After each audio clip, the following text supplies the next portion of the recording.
The volatility is raising questions about the durability of the rally. Ray Dalio is opening a family office in Singapore to run his investments and philanthropy in the region. The billionaire founder of Bridgewater Associates has long had ties to Asia and felt it was, quote, high time to open an office there. He says he's excited by the region's prospects. And that is your latest Bloomberg Business Flash. Francine. Thank you so much, Ritika. This is what the markets are focusing on now. A lot of them, or a lot of market participants that we've been speaking to, are trying to focus on valuations and whether maybe there was a bit too much exuberance in the markets over the last couple of days. Now, we're not talking about a correction, but stocks are certainly ending the week on a cautious note. Investors assessing these valuations that led to a record rise in equities this month. Treasuries up, dollar slipping, headed for a second weekly decline. And then I want to show you oil also retreating, maybe these rising tensions among OPEC plus members, Caroline. Yeah, maybe we just catch a breath. It has been such a ride in terms of this violent move in terms of the rotation. We saw going into small caps, coming out of big tech.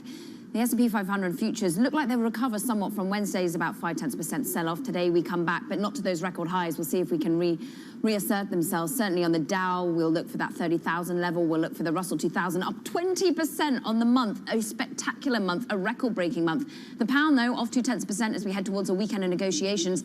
Bitcoin, what a ride. It looks pretty muted today, but what a sell-off we saw yesterday, down more than double-digit figures. We see Bitcoin at 60,000, almost 900. We'll see whether that continues to trade. Of course, worries about future regulation being highlighted by the Coinbase founder and CEO. And we also saw concerns about, well, maybe just a bit of profit taking. Copper futures up 2.2%. Meanwhile, coming up, Dr. Andrew Pekosh, Johns Hopkins University Bloomberg School of Public Health professor and virologist, talking all things COVID, of course. This is Bloomberg.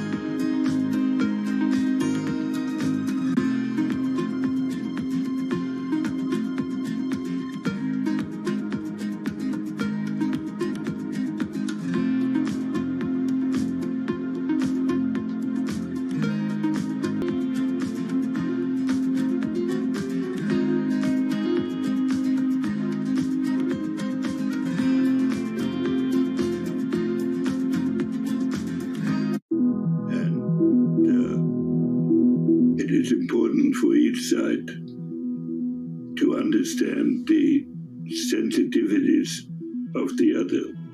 Former U.S. Secretary of State Henry Kissinger said the incoming Biden administration should move quickly to restore lines of communication with China that frayed during the Trump years, or risk a crisis that could escalate into military conflict. Unless there is some basis for some cooperative action, the world will slide into a catastrophe comparable to World War I, with a technology that is even more difficult to control than the technology of the period then.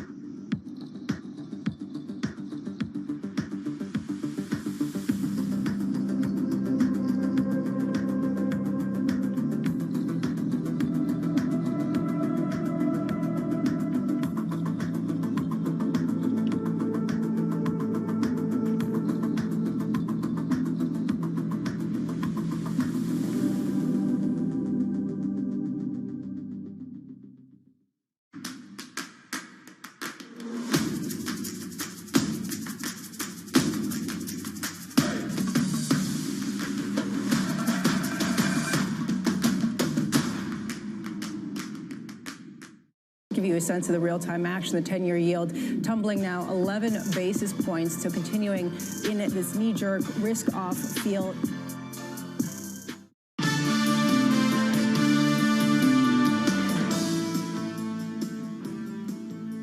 This This is Bloomberg Surveillance. I'm Francine Lacqua here in London, Caroline Hyde in New York. Now, let's bring you up to date with some of the headlines that we heard from the UK Prime Minister Boris Johnson speaking to reporters just a short while ago. I think it was about 30 to 40 minutes ago, where he actually mentioned Brexit, saying, look, a Brexit deal will depend on the EU. Remember, it's over the last couple of days that we thought things were going well. Then we heard that the EU thought it was a waste of time. And suddenly we found out, though, that Michel Barnier was still traveling to London. So we're expecting some intense negotiations over the next couple of days. Boris Johnson saying that a Brexit deal is there to be done, but there are substantial differences that remain with the EU. He's also saying that, of course, they are ready for whatever happens. The UK, he believes, is getting on with it. We're back with Nick Beckenbrock, Wells Fargo international economist. Nick, we've been speaking about Brexit for such a long time. I don't know whether everything, the economy is adapted and readjusted, or whether if we don't have a deal, and if there's a 50% chance of that we could see an economic shock from just that come January 1st.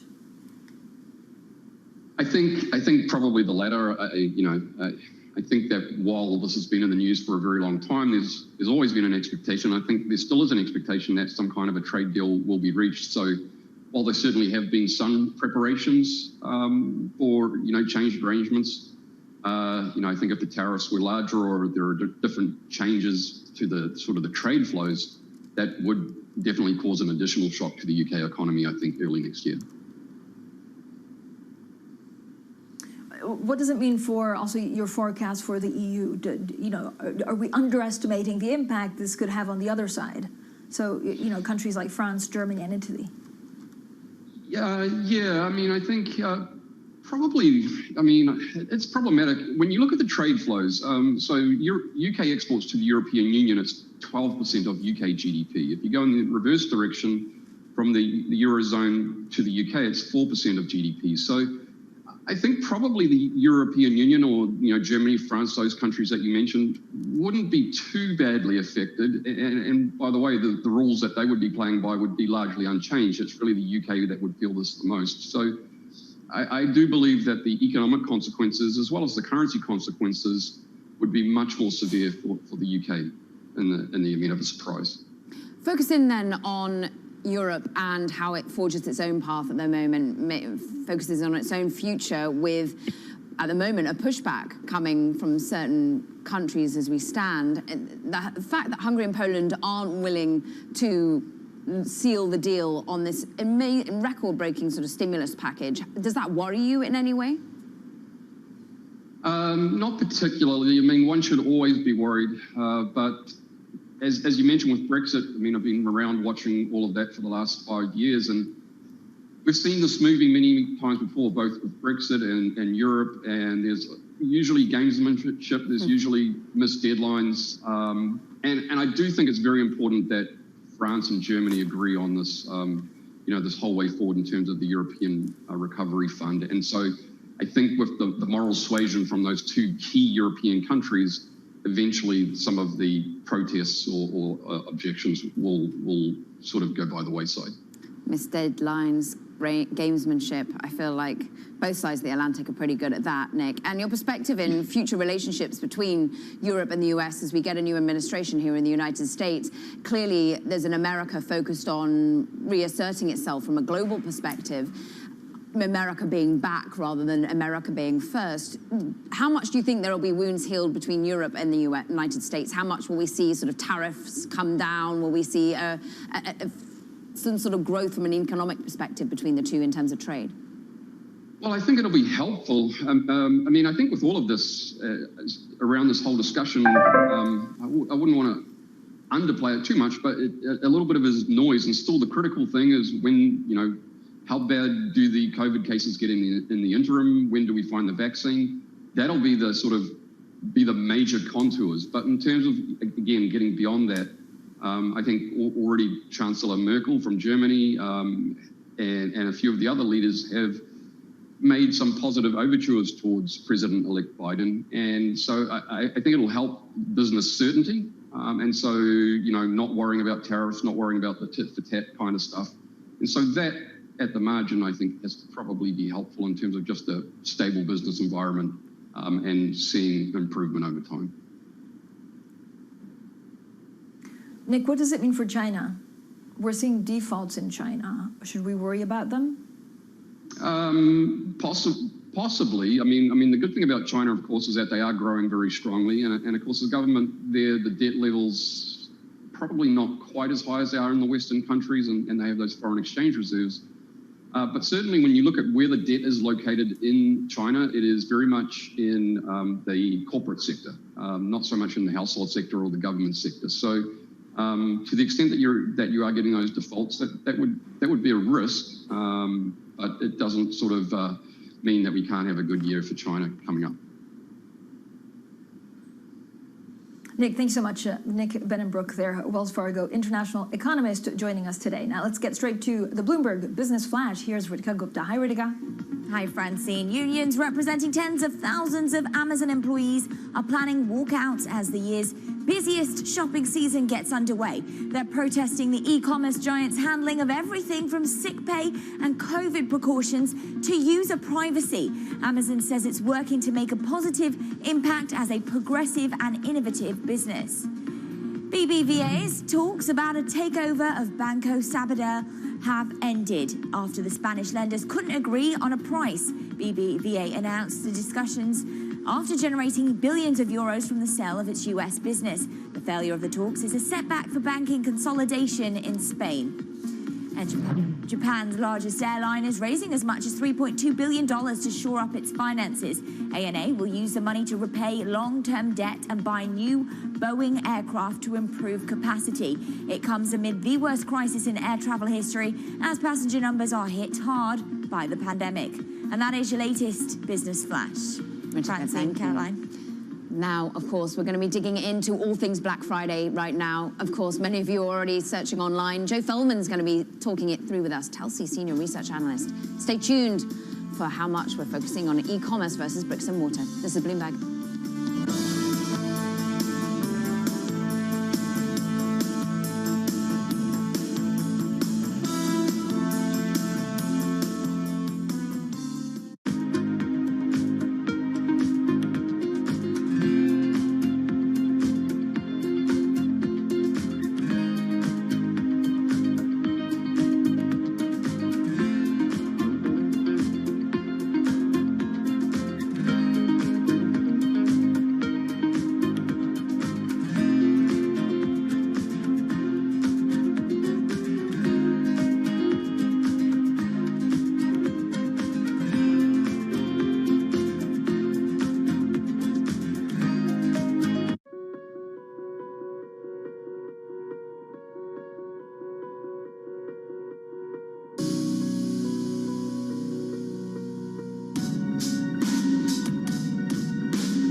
Generation's biggest problem. Climate change is happening. And the world's most innovative solutions. Transport, industry, buildings, electricity, all of those things. Everything you need to know about our changing environment, the politics of global warming. We can and we will deal with climate change. In the fight against climate change, Bloomberg Green has you covered.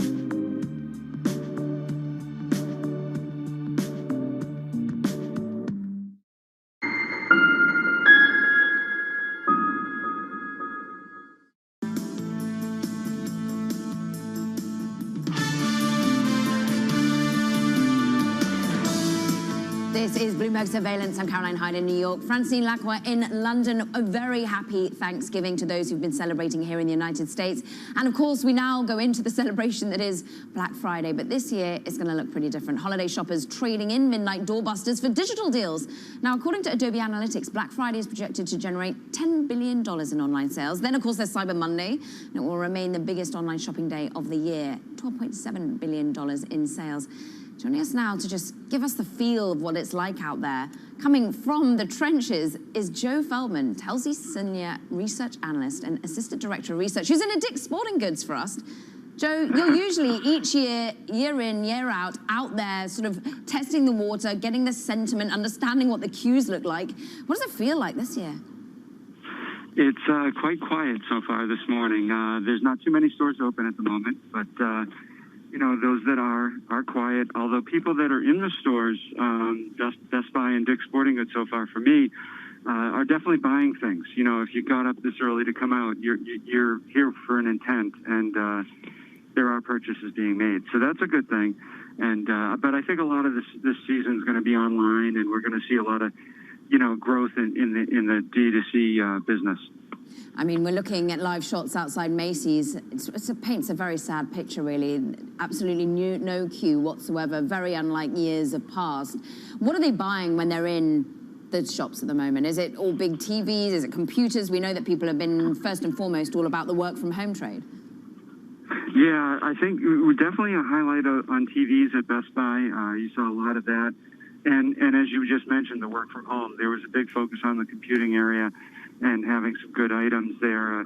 Even just, you know, keyboards and mouses and things that you could use to upgrade your work environment at home.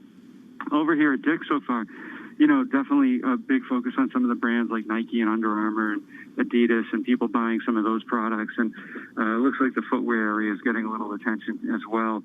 But yeah, I think people are still focused on the main areas of fitness, home office, and trying to find some joy and some things to make their living environment a little more fun and better experience for them. There you go, Joe. Buy a bigger TV, you can watch Bloomberg Surveillance big on your screen, and that's, you know, brings you joy. Joe, when you look at, you know, the main metric for this year, is it actually just looking at websites that don't crash? Is there going to be an IT overload? Is it something that, you know, we should be paying attention to?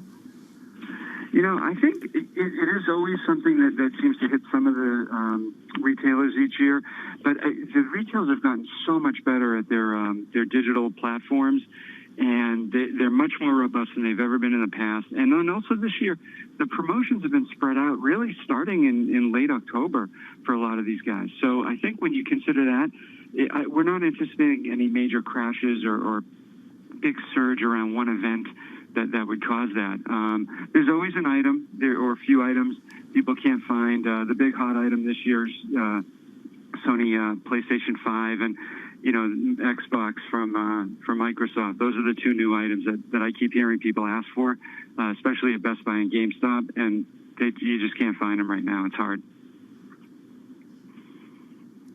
If this is a trend, if e-commerce is a trend, and we'll see it playing out in Black Friday today, will it be longer term more profitable for retailers? Do you actually have a higher margin if you don't have to have the in-store experience with staff? Is it going to be cheaper putting them in warehouses and, you know, sending them to people that click on a button? In a perfect form, that could work. The issue then becomes the shipping and the freight costs. And this year is no exception, where we've seen higher freight costs across the board. There's been increases and surcharges even.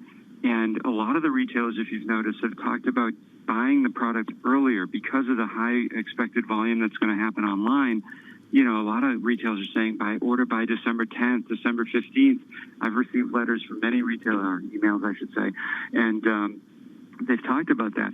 Now, as far as the profitability goes, the more you can get people through the store and into the store and touching it, even if it's curbside pickup or buy online pickup inside the store, you know, that really can help narrow the gap on profitability, and you could see things start to get better. And I think, as to your point, as it becomes a bigger part of the business, it will become even more efficient than it already is, and that will help profitability as well down the road. I believe we can get some live shots of beautiful Mall of America over in Minnesota, Bloomington, Minnesota. Wow, absolutely zero happening there. I have to say, this is painfully sort of depressing to see. Even though it's positive from a healthcare perspective, we don't want crowds, we don't want people to be out and about spreading, and concern of spreading COVID, but equally, this is going to be heart-aching for those that are working in retail today. Joe, your perspective in just how much Amazon's going to be raking it in. I know it's a company you cover. Yeah, Amazon, I think, is going to do very, very well this holiday season. They already have, I think, shifting their Prime Day event to October, mid-October, really helped kick off the whole holiday season, especially this year with everything with shifting online.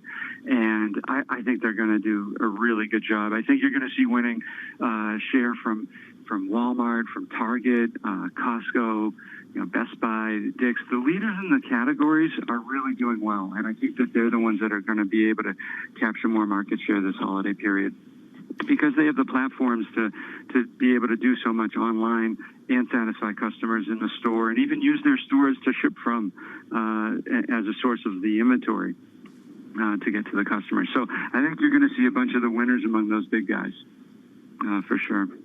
Coming live from a Dick's Sporting Goods near you, Joseph Feldman. We thank you, Telsey Senior Research Analyst and Assistant Director of Research. Stay well, stay safe. Happy Black Friday to you. Coming up on the simulcast later, Stephen Sadov. He is a MasterCard Senior Advisor and former Saks CEO. 8:30 a.m. at New York, 1:30 p.m. in London. Stay tuned for it. This is Bloomberg.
We have some good news in terms of vaccines and a chance to overcome the health crisis, but we are not there yet. We need the fiscal stimulus, and we need it relatively quickly, because I can see where the second wave's coming. You can see consumer spending beginning to get impacted again. What we need surveillance to be stronger. We need public health measures, because you have no other way at the beginning. This is your best weapon, and you need to use it well. The good news is that both the vaccines and the therapeutics, in particular the antibodies, are coming along and will start to bring that number way down. We don't just need more investment in public health. We must also rethink how we value health. I do believe a targeted fiscal stimulus is going to be in order to really begin a more equalized economy.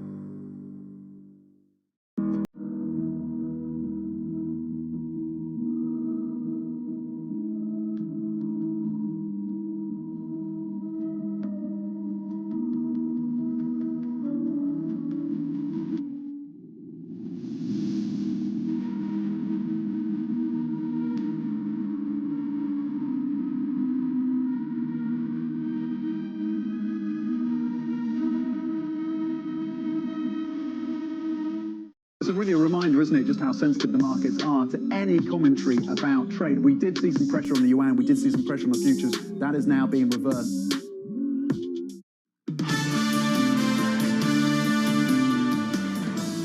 This is Bloomberg Surveillance. I'm Rishika Gupta with the Bloomberg First Word News.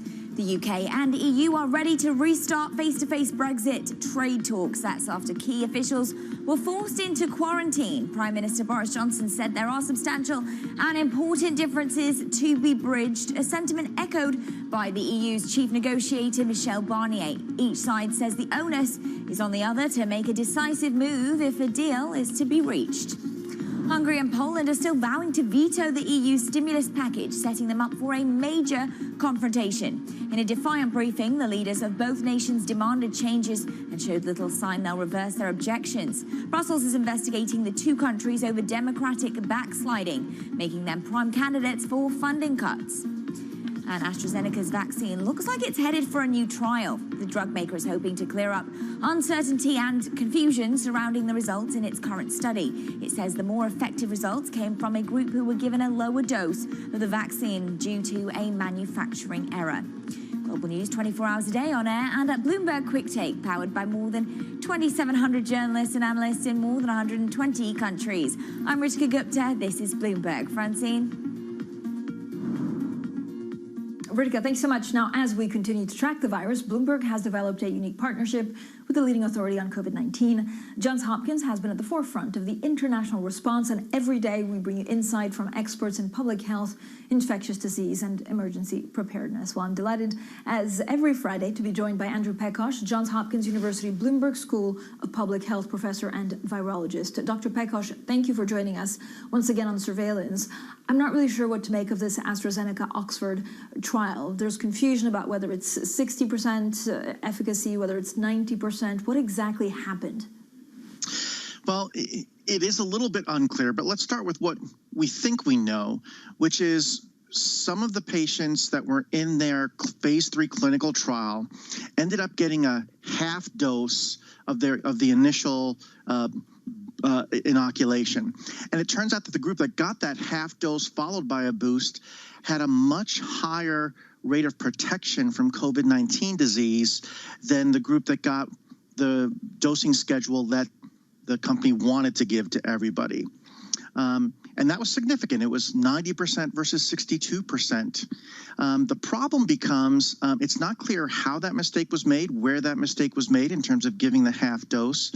It's also not clear what subpopulation was given that half dose. Was it broad across all age groups? Was it focused on particular age groups? Was it focused on particular sites of the study? So there's a lot of details to try to understand what that 90% efficacy truly means. And at the end of the day, it's probably going to mean that they need to restart a good deal of this phase 3 clinical trial to make sure that they get the right data for that highly effective dosing schedule that they found by chance. What does it mean, Dr. Pekosh, going forward? So you're right, you know, there's, I think I read somewhere that it was, that sub-trial was basically for people under 50, or, you know, everyone that was administered the dose and a half was under 55 years old. But is it a communication problem? Is there a concern about how these, you know, how these trials are done, or will people just interpret it as we're going too fast, and so they'll be uncertain about actually taking the vaccine? Yeah, it's partially a communication trial. It's also partially the fact that the data hasn't been released outside of press releases that are a little bit vague in terms of some of the details. It's important to understand that vaccines can work differently in different age groups. They can also work differently with respect to individuals who have certain pre-existing medical conditions. So a phase 3 trial is really meant to go across all of those groups to try to understand how broadly a vaccine works. And again, this doesn't seem to have happened with this reduced dosing schedule. And so that is going to be something that the company has to address. I think these days of COVID-19 vaccines being under such scrutiny too, every small mistake that's being made is amplified, and a lack of communication about really what's going on then just doesn't serve the public interest, because it fosters some doubts about a vaccine which may in fact be quite good. What do we know about what's going on in Europe, Dr. Petkosh? So it seems that the number of infected is going down, but actually the number of hospitalization is going the other way. So more people are hospitalized, and I think there's a higher death rate than before. Is it just, the lagging effect, or is there something more sinister at play? Well, right now, we expected to see that lag effect, which is hospitalizations usually lag cases by up to a week, and deaths really lag hospitalizations by also up to a week. It's the nature of COVID-19 disease and the long-term effects that it has in terms of people struggling with the disease. So it's great to see the case numbers going down. One would expect in about a week to see the hospitalizations and deaths also start going down, which is going to reflect the case numbers going down. I haven't seen any epidemiological data about the people that are being hospitalized, so that's the next thing that's going to be very important to capture. Who are the people that are getting sick, and how is the treatment regimens that were established during the first 6 to 9 months of this pandemic, how are they continuing to work as we progress into deeper and deeper into the pandemic? So the lag is expected. Understanding who's getting seriously ill now is going to be the important thing, to make sure that we see if there's any shift in the demographics of people that are suffering that severe disease. Thank you so much, Andy Petkosh there of Johns Hopkins, and be sure to check out VRUS Go on the Bloomberg for the latest information. Of course, we'll keep you up to date with all of the cases, all of the number of infected, all of the death rates, and of course, we'll keep you up to date with what vaccination means. Our exclusive conversations every day with Johns Hopkins experts as we try and figure out how to battle COVID-19. Overall, the market is taking a bit of a breather, a little bit more of a pause than what we saw earlier this week. I'm looking at treasuries. They're climbing. Stocks ending the week with a pretty cautious note. Investors assessing valuations following this record rise in equities this month. The enduring pandemic in parts of Europe, of course, is continuing, and many questions about that and how you can put an end to that. In the U.S., oil retreating amid rising tensions amongst the OPEC Plus members. And then I'm looking at a couple of other things. Treasuries advancing, the dollar headed for a second weekly decline. And of course, remember, it's the day after Thanksgiving, so markets are reopened, but market volumes may be lower than average this Friday with reduced trading hours for U.S. stocks and bonds. Coming up, more Bloomberg surveillance.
Once it goes into this plant, it's heated up very quickly to 600 or so degrees. It basically carbonizes it, turns it into a carbon-rich material.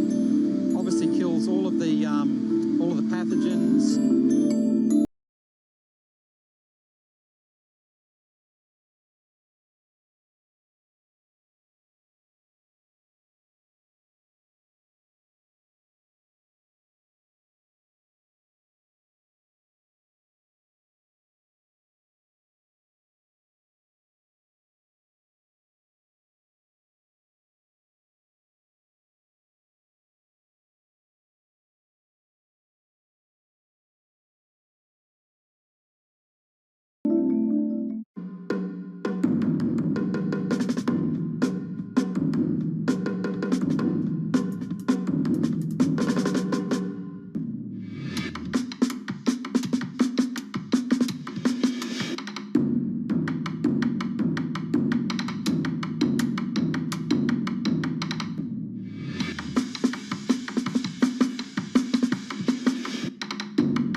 Mercedes-Benz is on a path towards CO2 neutral mobility. So we have flicked the switch there, and really we're going to step by step electrify everything. And what does that mean? Combustion engines get electrified. It is possible we could have negative growth if this resurgence gets bad enough and mobility falls off enough. We knew that things were going to slow down after the bounce back in the third quarter, and you're seeing that in the data now. We're going to be well into 2021 before there's some sort of equilibrium that we achieve.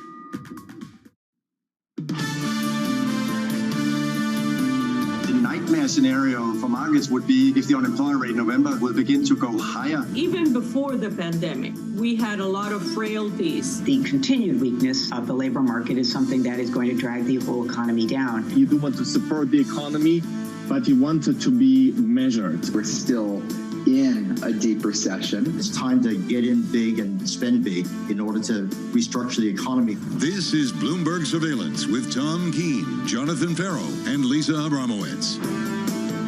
London for our audience worldwide. Good morning, good morning. This is Bloomberg Surveillance live on Bloomberg TV and radio. I'm Jonathan Ferro, typically alongside Tom Keene and Lisa Abramowitz. Today, my old friend Caroline Hyde joins me around a table. Caroline, you get two choices on a programme like this. You can either interrupt the guests for the next 2 hours and do a Tom Keene, or be super downbeat on the global economy and fill Lisa's seat. It is up to you. The next 2 hours is all yours. Oh, tempting. You know what? I'll go for the interruption tactic. Nah, only kidding. There you I'm go. going to play nice. I'm going to play nice. I'm going to be fueled mainly by caffeine and sugar, I have to say, because I tried for the first time sweet potato with marshmallow on top, an American delicacy.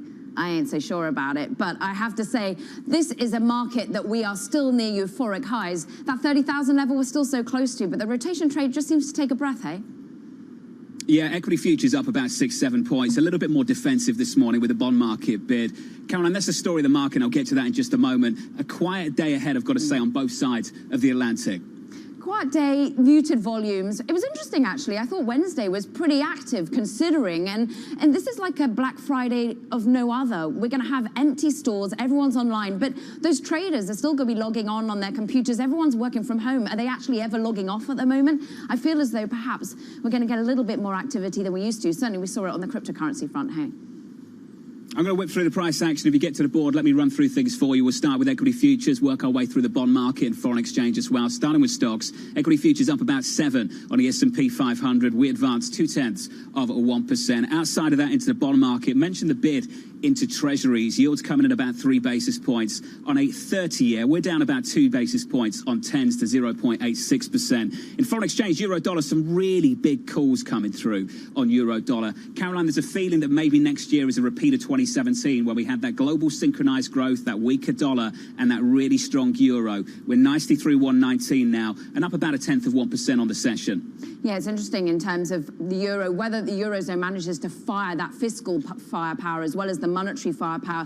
And we start to question whether that happens in the United States as well, with Janet Yellen potentially coming to the helm in the Treasury Department, whether she manages to bring fiscal to bear with monetary. Also, some interesting headlines that's been coming out in terms of Brexit, that Brexit bickering once again as we line up towards a weekend of discussions. But I want to get you up to speed with what we're looking at in terms of events coming up, John. A quick check in terms of we look towards the next week. Don't wish away Friday, but today, of course, it's the official start of Black Friday, the sales event, the kickoff to the crucial holiday sales period for retailers, department stores.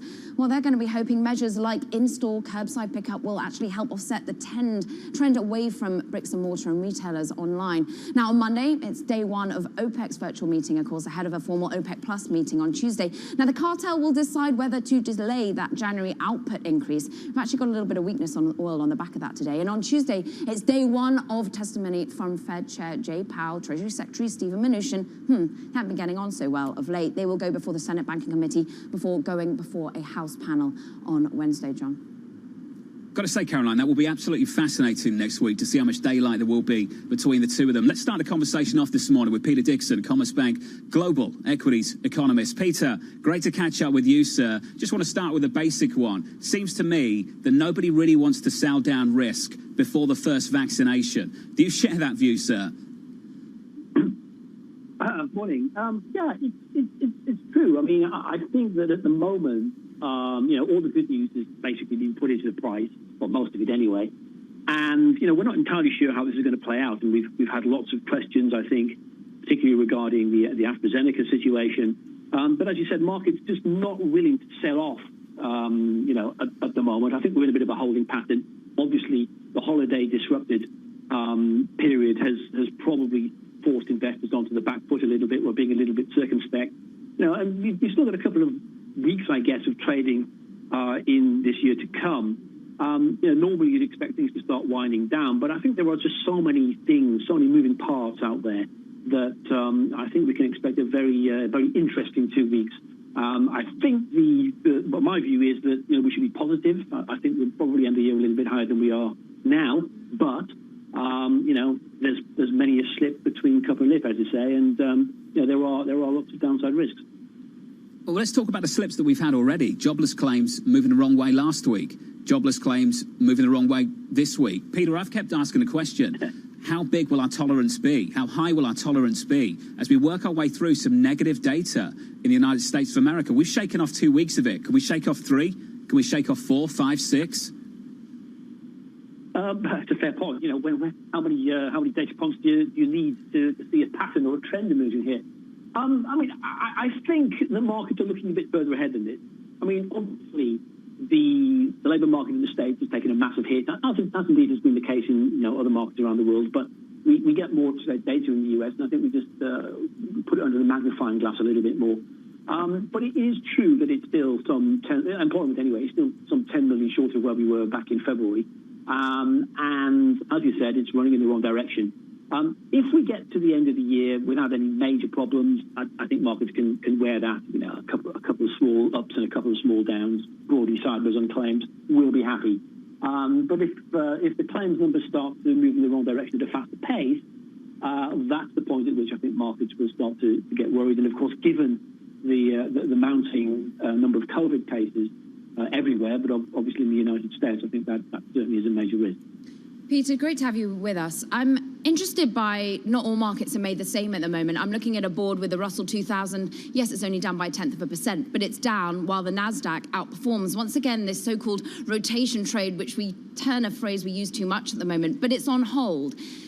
Can we move higher without big tech in leading charge, or do you expect that big tech will once again become a game plan for investors? Well, I think there are a number of issues there, all interesting ones. In terms of the big picture, I do think that the tech universe will move higher, but I think we'll have to differentiate between those parts of the tech sector we like, or which have a post-COVID future, and those which perhaps have done well, thanks to the lockdown. So, do you want to stick with Netflix in a world in which we're getting back to some form of normality?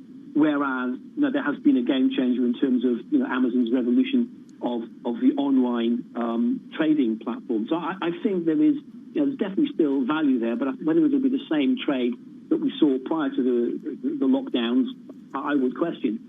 In terms of the non-tech sector, it is really dependent on good news on the vaccine front. As I said, I think much of the good news was priced in very quickly. We need more that part of the market higher. That could happen, but at the moment, there's nothing out there which is really going to, which is floating my boat. Floating around. The moves have been sensational. The Russell 2000 up 20% on the month, a record month at record highs. The Dow at that sacred number, 30,000. Meanwhile, bonds remain completely range-bound, and we can get US Treasury, which never really get above 1 percentage point. Peter, fold in the yield differentiation here and at what point we might see people back away from these valuations if the yield does just pick up that much higher in the US? Well, the first question you have to ask yourself is what are central banks going to do? And the likelihood is that they will stay active for a long time to come.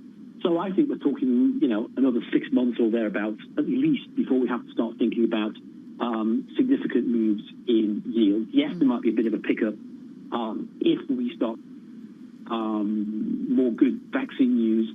Much better news than we're seeing now. That could, send yields a little bit higher. But I genuinely don't think that yields are going to go anywhere anytime fast. So whatever they pick up in the first half of next year, they'll probably lose in the second half.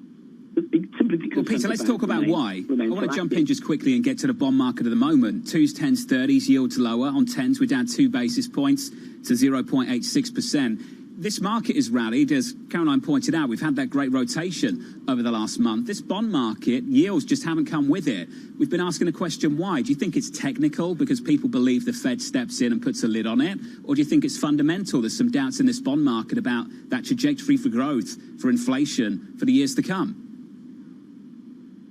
If you ask me to put weight to it, I would say 80% expectations of what the central banks are going to do, notably the Fed. Maybe 20% fundamentals. I mean, there are some people out there who say, well, actually, if the recovery does go at pace over the course of the next, there's been such damage to the supply side of the economy that you might actually see inflation start to pick up. I mean, that's not my view, but it's out there.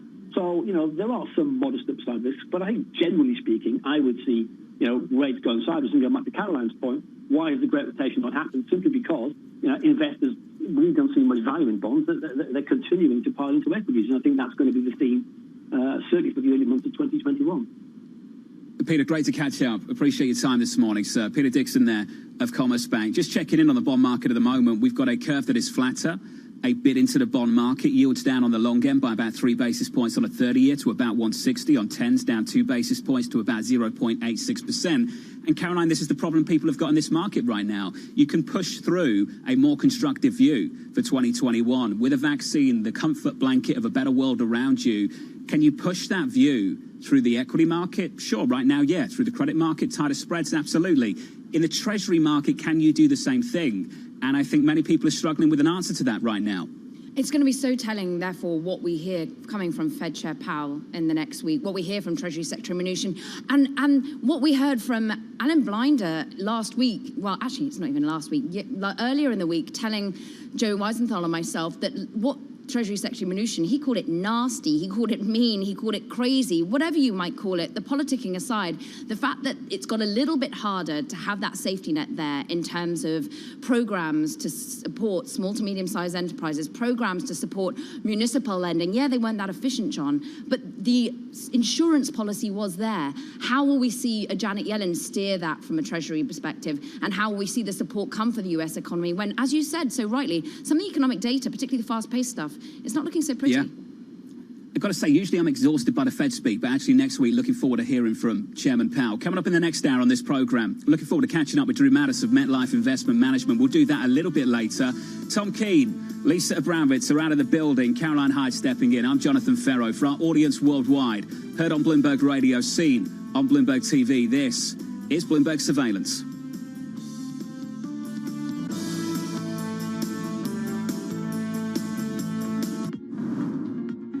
With the First Word News, I'm Ritika Gupta. President Trump says he'll relinquish power if the Electoral College confirms Joe Biden's victory, but he's signaling he may never formally concede defeat and could skip the inauguration. The president is still calling for the election result to be overturned despite no evidence of widespread fraud. The UK and EU are ready to restart face-to-face Brexit trade talks. That's after key officials were forced into quarantine. British Prime Minister Boris Johnson said there are substantial and important differences to be bridged, a sentiment echoed by the EU's chief negotiator, Michel Barnier. Each side says the onus is on the other to make a decisive move if a deal is to be reached. And Ireland, which was the first Western European country to reimpose a lockdown, is getting ready to ease its coronavirus curbs today. The country's prime minister will lay out a plan which is likely to include reopening most stores, gyms and cinemas in coming days after his cabinet finalises the details.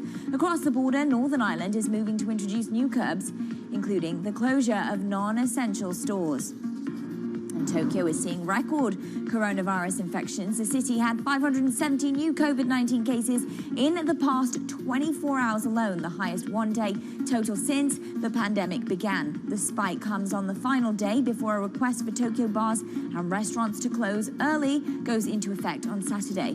Officials are tracking cases in the capital as a yardstick for requesting restrictions on businesses. Global news 24 hours a day on air and on Bloomberg Quick Take, powered by more than 2,700 journalists and analysts in more than 120 countries.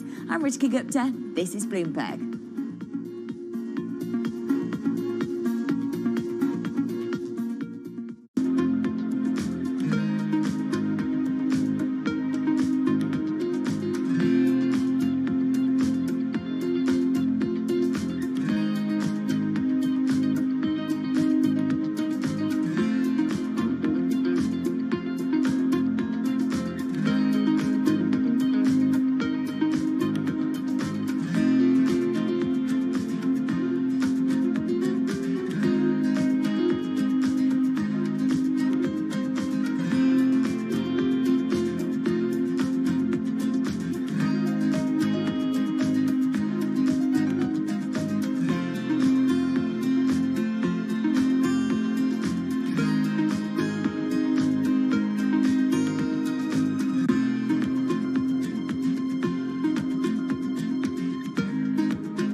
I'm David Weston.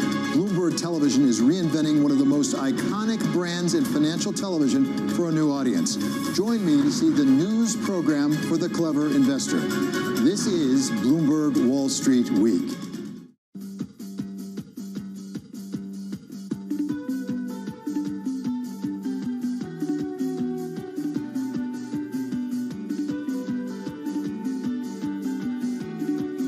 This is Bloomberg Best, your weekly review of the most important business news, analysis, and interviews from Bloomberg Television around the world. Ken Burns, welcome to Bloomberg Big Decisions. We have always been a mixture of things. We are always stronger for that mixture. Growth is a way to stay competitive, delight more and more consumers.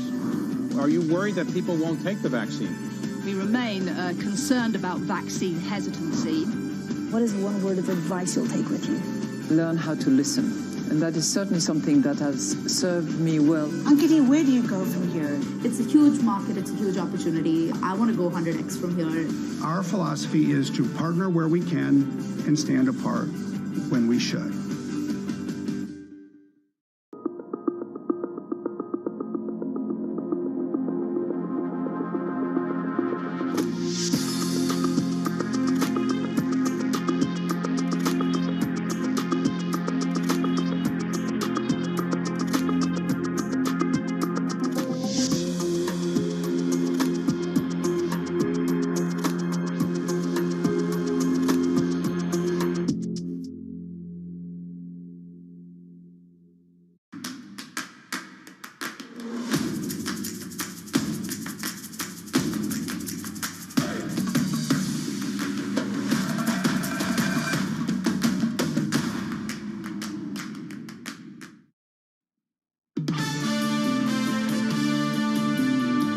It's going to be a very hard thing to concede because we know there was massive fraud.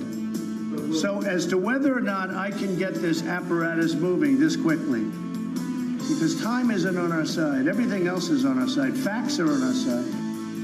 The President of the United States speaking at the White House, still yet to prove the massive fraud he keeps talking about. Alongside Caroline Hyde this morning, I'm Jonathan Ferro. Good morning to you all, live on Bloomberg TV and radio. Lisa Bravitz and Tom Keene will be back on Monday. Let's get to the price action this Friday morning, shaping up as follows on the S&P 500, about to deliver another week of gains for the small caps, 4 straight weeks of gains for the Russell. On course for the S&P 500, on course for a week of gains of about 2%. We add some weight to it, up 8 points on the morning, up about 0.2%. It's a quiet morning, but you do see a bit into the bond market at the long end.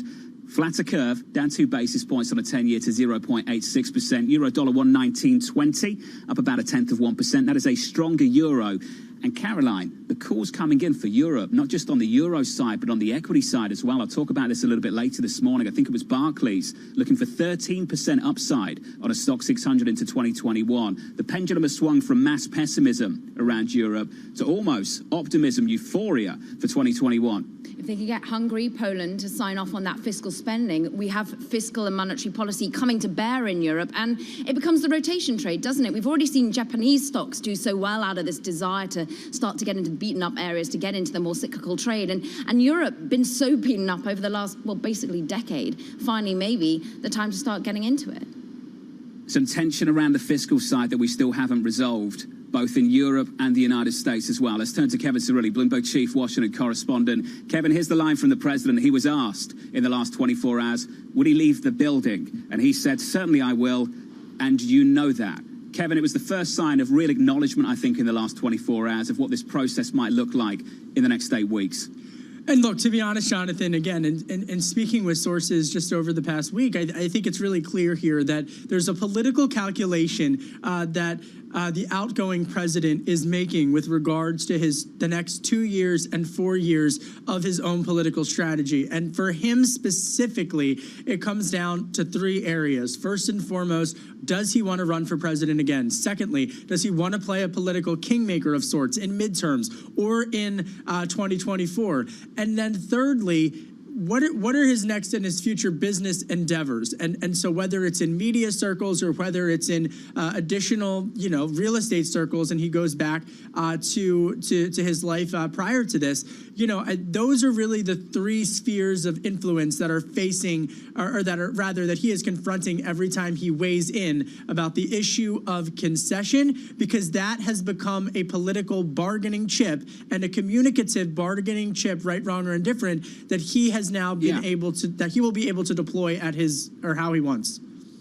Well, Kevin, forgive me for asking you to get out your crystal ball early on in this conversation, but let's talk about what the president was responding to. It was a question as to whether he would physically leave if the Electoral College affirmed Biden's victory. Can you walk me through the date of that and the time and what that period looks like between that and the Georgia runoffs?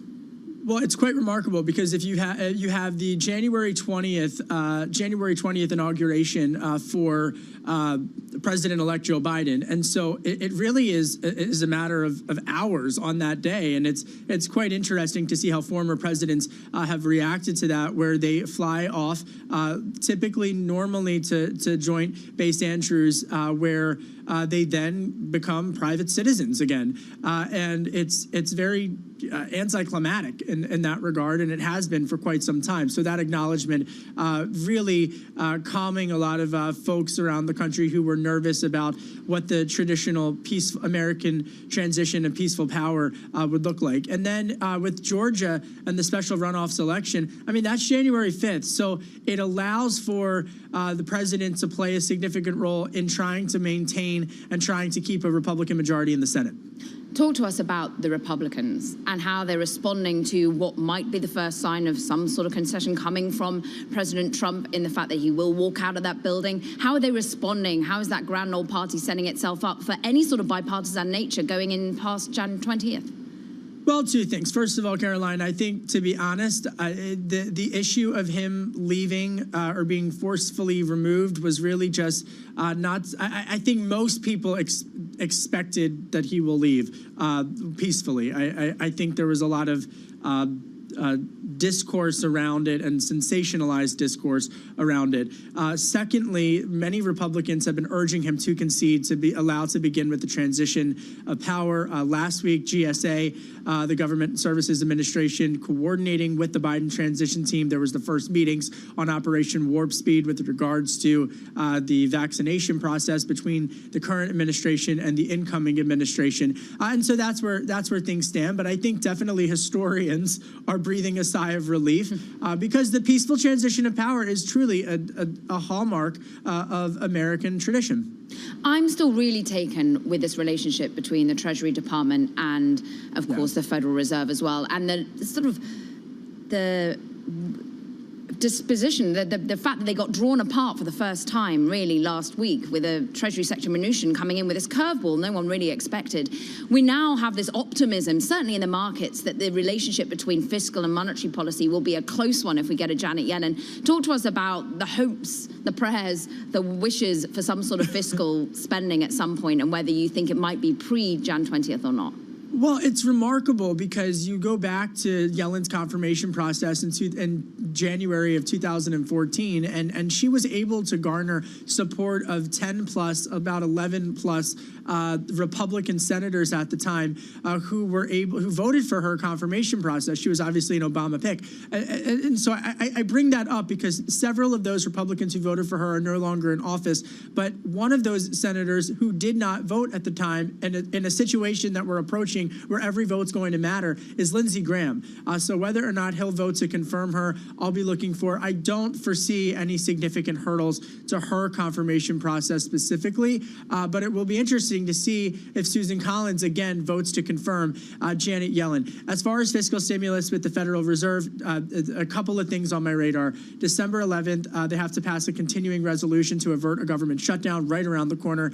Secondly, the issue of outgoing Treasury Secretary Mnuchin with Fed Chair Powell, that's fallen along partisan lines, with Republicans supporting the move, Democrats opposing it. And then finally, to be honest with you, the biggest variable here is whether or not the uptick in COVID-19 cases are going to impact fiscal stimulus talks. Especially after Thanksgiving and the amount of traveling we've seen. Kevin, in about 60 seconds, Whenever you take time off, Tom gives you such a hard time. He's not here today. This is an opportunity for you to take a dig. You've got about 20 seconds. The floor is yours, please. Oh, wow. I've got 20 seconds. What am I going to say? Tom Keene, are you listening? I'm going to say, Tom, I want to be graceful, but I'm going to ask Tom a question. Does Tom Keene think that I could pull off a bow tie? Because to be honest, I don't even know how to tie a bow tie. I've Googled it, and I don't even know how to do it. Yeah.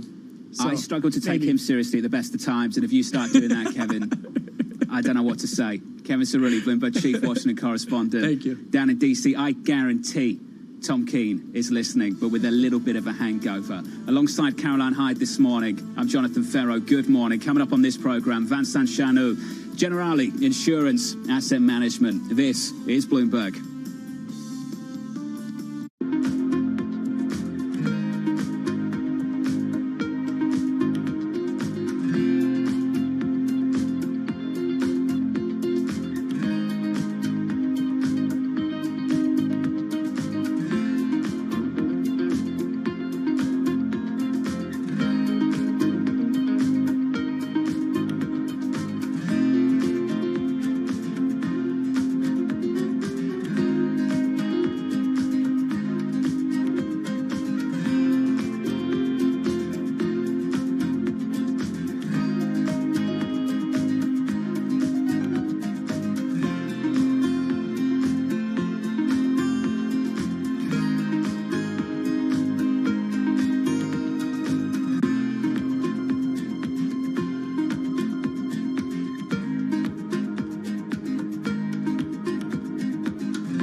their CPG history, their experience, and really how we might be able to combine together to really create this fantastic public company. And so we kind of got into the SPAC thing a little bit before it became such a hot method of going public.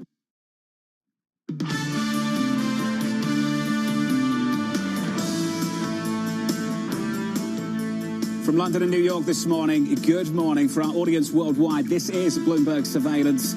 Alongside Caroline Hyde this morning. No Tom Keene, no Lisa Abramowitz, no interruptions. which means I can take my time a little bit, take a breath, not rush through it. No one's going to cough. No one's going to jump in. Here's your equity market this Friday morning. Futures up about 7. Don't do it, Caroline, please. Give me a break. It's like torture. Up 0.2% on the S&P 500. In the Nasdaq, that's where your outperformance is. Up about 1/3 A bit of a defensive posture here this morning. The small caps underperform on the day, down by about 1/10% or so, outperforming on the month, though. What a month it's been, with the Russell having its best month on record ever, up about 20%. Unreal. Switch up the board in the bond market. Story of the month, yields just haven't participated in a big way. Yields are lower this morning. The bond market's bid. The Treasury curve is flatter. We come in 3 basis points on 30s, just south of 160. On a 10-year, we're down about 2 basis points to about 0.8. Let's call it 6% on a 10-year. Finish on this board right here. Switch it up just quickly. I want to finish on Europe and give you a picture of things right now. The optimism and constructive view around the continent has been really impressive over the last few months. It's really started to pick up. Euro dollar out to 119.20. Got some calls to get out towards 130 next year. 2021. Do we have a repeat of 2017, that global synchronized growth? Do you remember 2017, a 14% move on euro dollar? Where did we finish that year? 120, funnily enough. Get your head around that. That's where we are pretty much right now. In the equity market, the stock 600, pretty much unchanged on the day, but on the month it's had a big month as well. And next year we're looking for 14% upside. That's the call from Barclays, and all of these calls have started to pick up. The why, pretty clear. It's the vaccine story. We have a vaccine, Caroline. Now it's about vaccinations and rolling this out and getting the public trust, and that's what's going to be key for some of these calls to materialise in a big way in the coming 12 months. You're so right, and it was just earlier in the week we were speaking about SVB Leerink, the analyst there, was telling us that, look, he's worried in particular about the AstraZeneca use in the United States at all, worried about the authenticity of some of the data, saying, look, it won't even get any sort of sign of approval. It's going to be interesting, Jonathan, the sort of way in which we play politics around any sort of vaccine, the nationalism that we might see around it as well. And I want to dig in on that because it's so important to the markets, and what we're hearing from AstraZeneca today in terms of it wanting a new global trial for its COVID vaccine. This after the company acknowledged that, well, there's a lower dosage level that appeared more effective, resulted from actually a manufacturing discrepancy. Joining us now is Susie Ring, who covers healthcare for Bloomberg News. Susie, a mistake, not a mistake? Talk us through like what happened to basically be a bit of good fortune to see that this data actually kind of is more effective. Exactly. Well, I mean, the company's describing it as serendipity, but obviously it's caused some confusion. There was basically a manufacturing error earlier on in the trial that meant that a lower dose was given to participants. And when Oxford and AstraZeneca realized this, they decided to pursue with the group that had been given that dose, and they did get signed off by regulators to do that and include that in the statistical analysis at the end. The problem we now have is we have 2 very different efficacy readouts. So that group ended up showing a 90% efficacy rate, whereas the 2-dose regimen group, which was a much bigger trial, and the main trial, had a 62% efficacy rate.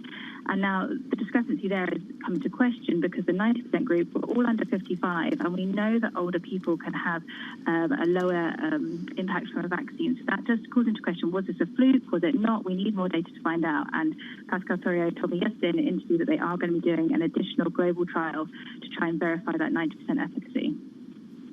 Susie, just a final question for me on whether this can actually be rolled out anytime soon in the United Kingdom or the United States. Your thoughts on that at the moment? Pascal said yesterday he was still confident that the UK and Europe would be rolling out the vaccine potentially by the end of the year and that they would get approval on that lower 62% rate. The US we are expecting to be slightly slower, not least because the US trials were held up for a while, but now he additionally acknowledged that the mixed picture of the results probably means we're going to be waiting a bit longer for US approval. Susie, great to catch up. Bloomberg's Susie Ring on the latest from AstraZeneca. AstraZeneca on the morning, down by about 0.7%. Though, Caroline, the key story here is this will be sold at cost. So this story is hugely, hugely important to large parts of the global economy and society for that matter as well. But for this stock, funnily enough, not so much. It's exactly what we had a Barclays analyst on earlier, Emily Field, saying that exact thing, that this isn't a bottom line issue for AstraZeneca. In fact, she sort of said, look, I'm frustrated by any market reaction to some of these headlines about the efficacy of the Pfizer one, the efficacy of the Moderna one, because an awful lot of the times this is not going to be what drives forward the PE ratios of these businesses in the longer term. Actually, what it's going to be is, well, the cancer drugs that they're also working on or some sort of other innovation that they happen to be. This is about, though, making the world a healthier place, John. The stock just a little bit softer this Friday morning in London trading. Let's talk about trading more broadly. We can bring in Vincent Cheno, Generali Insurance Asset Management Head of Research and Head of the Group Investment Strategy as well. Vincent, great to catch up, sir. The outlook for 2021, the comfort blanket of a vaccine, it just seems to me we are willing to de-emphasize a lot of negative news between now and when the vaccinations begin. Would that be your approach as well, sir? Hello. Yes, absolutely. I believe that once the vaccine is here, as you said, there are question marks about acceptance, about the rollout of the vaccine. But nevertheless, I very much believe that, we had one exogenous shock on the economy. If you take care of this, and the vaccine should, I think you basically open the door for a more sustained recovery, and the recovery next year should be strong. Along with that, you have ongoing support, in particular from the central banks. You have, most importantly, falling uncertainty. And with falling uncertainty, you have also a fall in the equity risk premium, and that allows basically for an expansion of the multiples. So yes, I do believe that the vaccine is a game changer, and that's why, by the way, we have this quite remarkable market development over November, where the value stocks, the cyclical stocks, are catching up. They have plenty of room to the upside. The MSCI Europe value is up 21% this month. But in fact, they're coming from very far, and year to date, some of the weakest sectors. I'm talking about oil. I'm talking about the banks. I'm talking about real estate. They're still down 20% or more. Well, I want to separate some of the sectors with you then. Let's start with energy, and we can talk about banks. Let's throw in the banks there as well. There are catch-up trades, Vincent, that we've seen through November, and there are sustainable ones that you expect to materialize and play through 2021 as well. Do you draw any distinction between sectors right now within the cyclical parts of the equity market, those that are just a catch-up trade because they've been so badly beaten up in 2020, and those sectors that you actually think have got legs, have got room to run through 21 and into 22? No, I think overall there is room for the whole value complex. If you look at growth against value, this has turned very strongly this month, but actually look at that against the momentum of the development of the past 2 years, and that's actually a drop in the ocean. So I think there is still room. Then, of course, you will want to differentiate based on the news that we're going to get. We talk about bank dividends this morning. That would be, I think, good news for the banking sector if the European banks are allowed to pay dividends again next year. Then for oil, you want to watch typically very closely the runoff election in Georgia in the US, because if the Democrats were to get a tied Senate, that would be an effective majority for them, and potentially that would be a threat for that sector. So there will be some idiosyncratic movers, but overall I would expect that the cyclical sectors very much benefit from this broad, sustained recovery that we're going to get next year. Vincent, Jonathan takes you cross-sector. I want to take you cross-asset class or cross-capital structure, because where are you looking in terms of the bond side of the equation for these corporates? Is it time to be getting to the more cyclical names when it comes to their corporate debt, when it comes to high-yield debt? Because the bid there has been so strong already. Yeah, no, they have performed brilliantly. Yes, we remain positive on credit, although spreads have already tightened quite a lot. So we recommend to go down the capital structure, as you said. So we like hybrids, we like AT1s for the banks still. We also like, in high yield, BB, historically, you've got a very low level of default there. And actually, we think that in this cycle, the corporate default rate will peak at a much lower level than indeed after the great financial crisis. So we're very selective. Obviously, you need a strong credit research to look at single names and make sure you have the right picks. But overall, we think, yes, it is time to take a bit more risk also in the credit segment. Now, while the Americans are away, or sleep as the case may be, the Brits may play. And Vincent, I'm going to ask you as a Brit sat here, Jonathan on the other side, I want to talk Brexit because we are getting headlines today about the tough nature of negotiations over the course of the weekend. How much is that being factored into the appetite for UK stocks at the moment, UK financial stocks in particular? I think there is room for UK stocks, especially the more domestic stocks, to recover if we have a deal. Sterling is a bit weak this morning, but has started to recover if you look at the 3 months picture. If you look at the speculative positions also, there's actually quite a lot of long sterling positions. So I think the market is positioned to some extent for a deal. But if there is a deal, if that is confirmed, again, there's a big point of uncertainty that would disappear, and I think that would be beneficial to domestic stocks in the UK, to bank financial stocks in particular. But where is the oven-ready deal? We were told that the deal would be ready, yet 1 month into Brexit, into the end of the transition, we still don't have a deal, and there are question marks really about this process. Our core scenario still is that we will get a deal, but I have to say we are a bit nervous on this.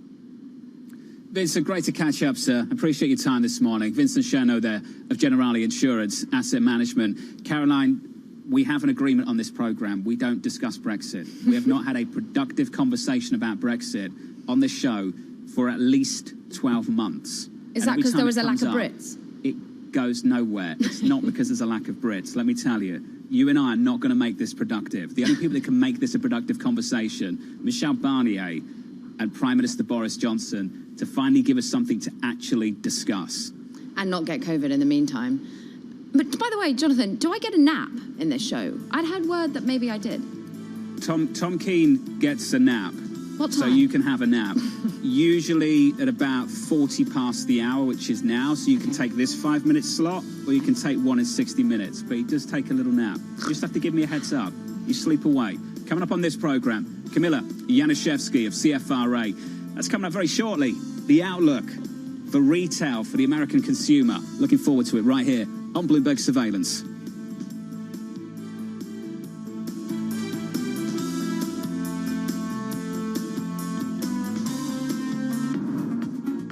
With the First Word News, I'm Rishka Gupta. AstraZeneca's vaccine looks like it's headed for a new trial.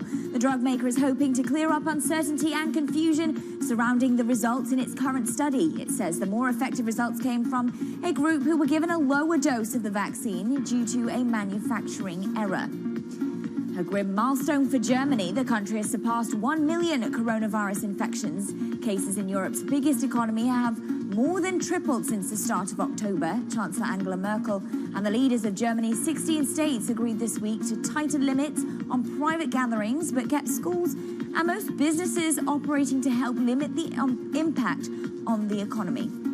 In California, some Thanksgiving celebrations turned dark as Edison International began cutting power to thousands of homes and businesses. The power cuts affected as many as 300,000 people. Edison said strong winds were raising the risk of wildfires. The outages strike at a difficult time. California is enduring its worst wave yet of coronavirus infections. Global news 24 hours a day on air and on Bloomberg Quick Take, powered by more than 2,700 journalists and analysts in more than 120 countries. I'm Rishka Gupta. This is Bloomberg.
some good news in terms of vaccines and a chance to overcome the health crisis, but we are not there yet. We need the fiscal stimulus, and we need it relatively quickly, because I can see where the second wave's coming. You can see consumer spending beginning to get impacted again. What we need surveillance to be stronger. We need public health measures, because you have no other way at the beginning. This is your best weapon, and you need to use it well. The good news is that both the vaccines and the therapeutics, in particular the antibodies, are coming along and will start to bring that number way down. We don't just need more investment in public health.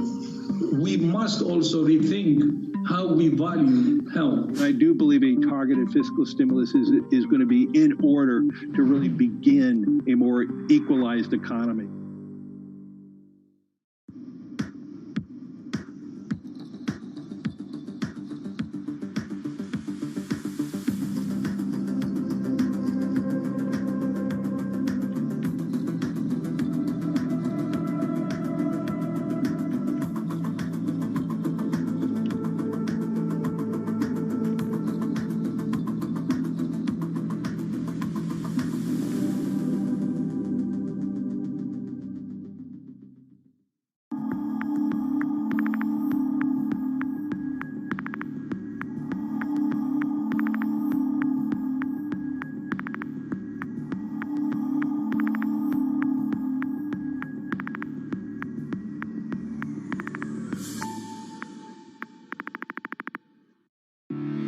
We explore the trends, investments, and competition of the European ETF industry. Join us on Bloomberg ETF IQ Europe.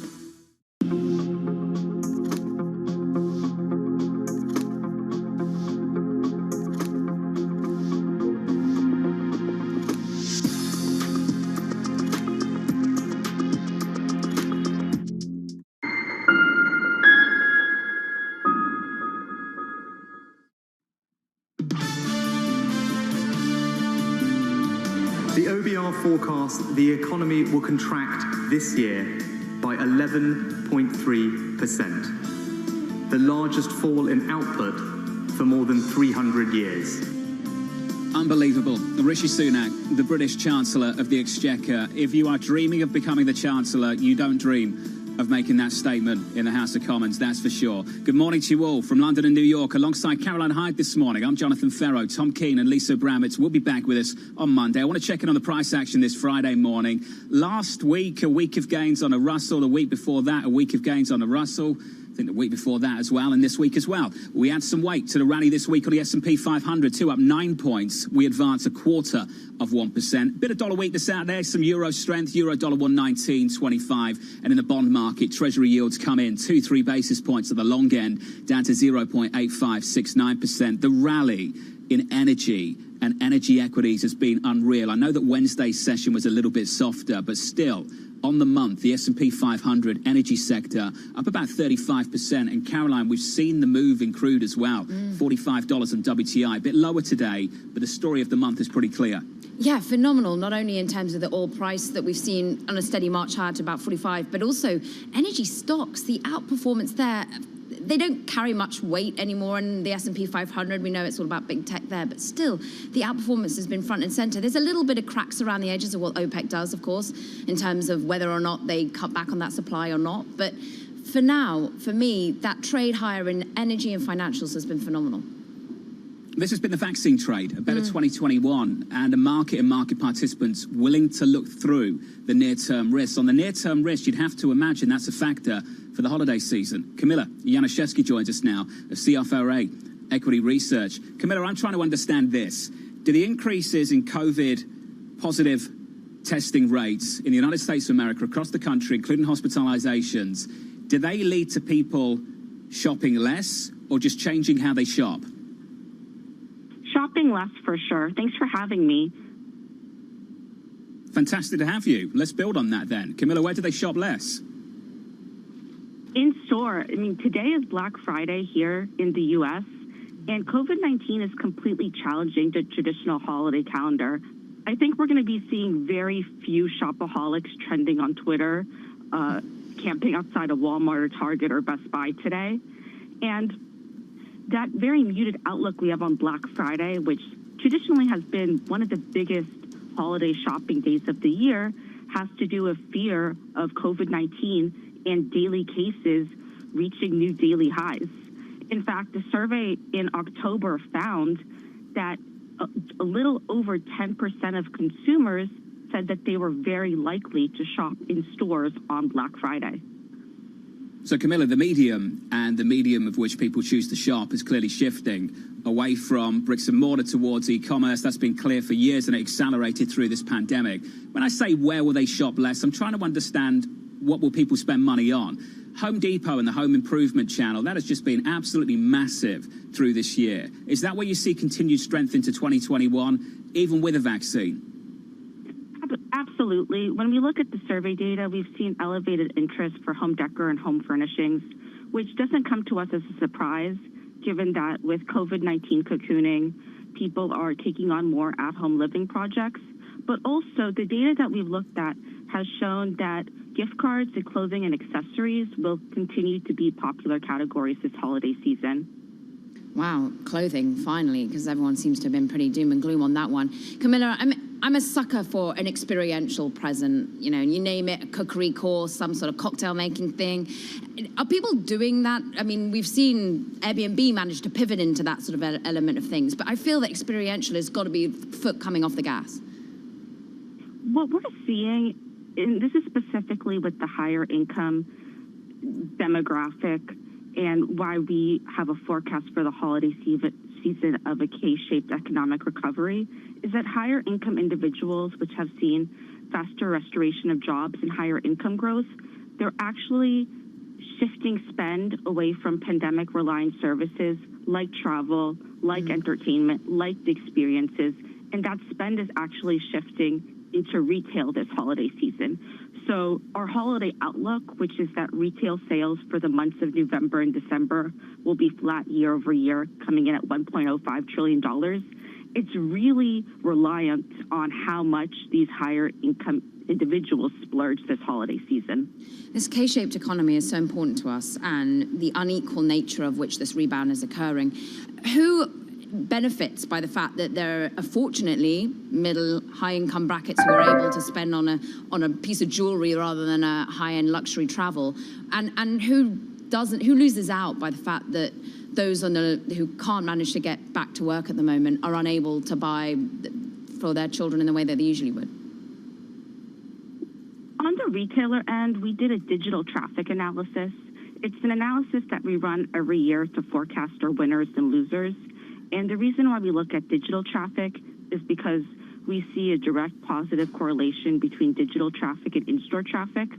And we saw growing momentum of luxury brands like Tiffany's entering this holiday season. And then one name that we called out in terms of our top 5 winners was Williams-Sonoma, which is a digital-first home furnishing retailer specifically targeted to a higher income demographic. And then in terms of losers, I think it comes more on the lower income consumer end, because we think that this group of people are very likely to embrace frugality this holiday season as fiscal stimulus starts to run low. There are estimates that approximately 12 million workers are facing a jobless benefit cliff on December 26th. Camilla, appreciate your time this morning. Really do. Hope you had a wonderful Thanksgiving. Camilla Yanuszewski there of CFRA on retail in America. Home Depot, Caroline Hyde, Home Depot this year up 25%. And that's not just a derivative of the low rates play. That's been a story of people buying new homes, doing those houses up. My question is, if we come into 2021 and the story's about to shift and we're playing this reopening trade, this rotation vaccine story, where do those names fit in? Yeah, has it been demand just pulled forward? Am I now so long on my decking heaters that I now no longer need to purchase one for the next 10 years? That there is that element of how much that has changed, and whether they start to sell off, or whether they hold their momentum, and whether they pivot and manage to keep hold of the e-commerce growth as well, John.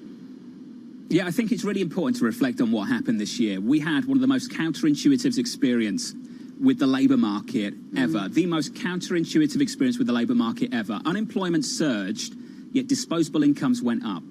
And Caroline, the saving rate is sky high in America, yet that does not speak to the disparity beneath and the food lines around the corner, around the block, around several blocks across many cities in America.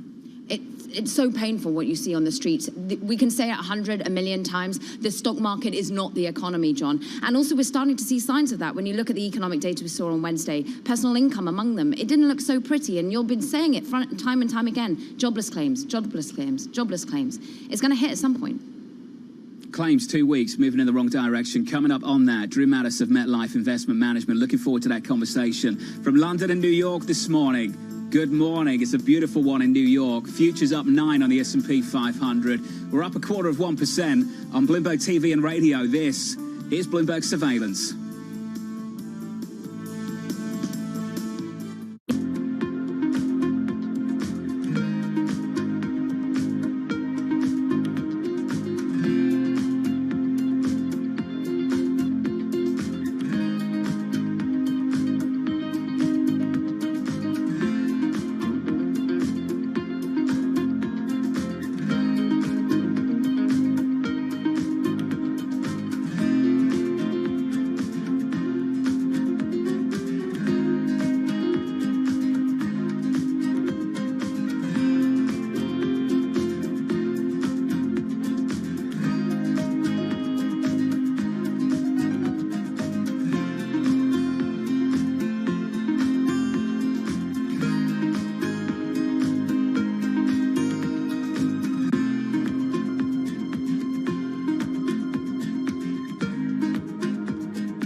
Our generation's biggest problem. Climate change is happening. And the world's most innovative solutions. Transport, industry, buildings, electricity, all of those things. Everything you need to know about our changing environment, the politics of global warming. We can and we will deal with climate change. In the fight against climate change, Bloomberg Green has you covered.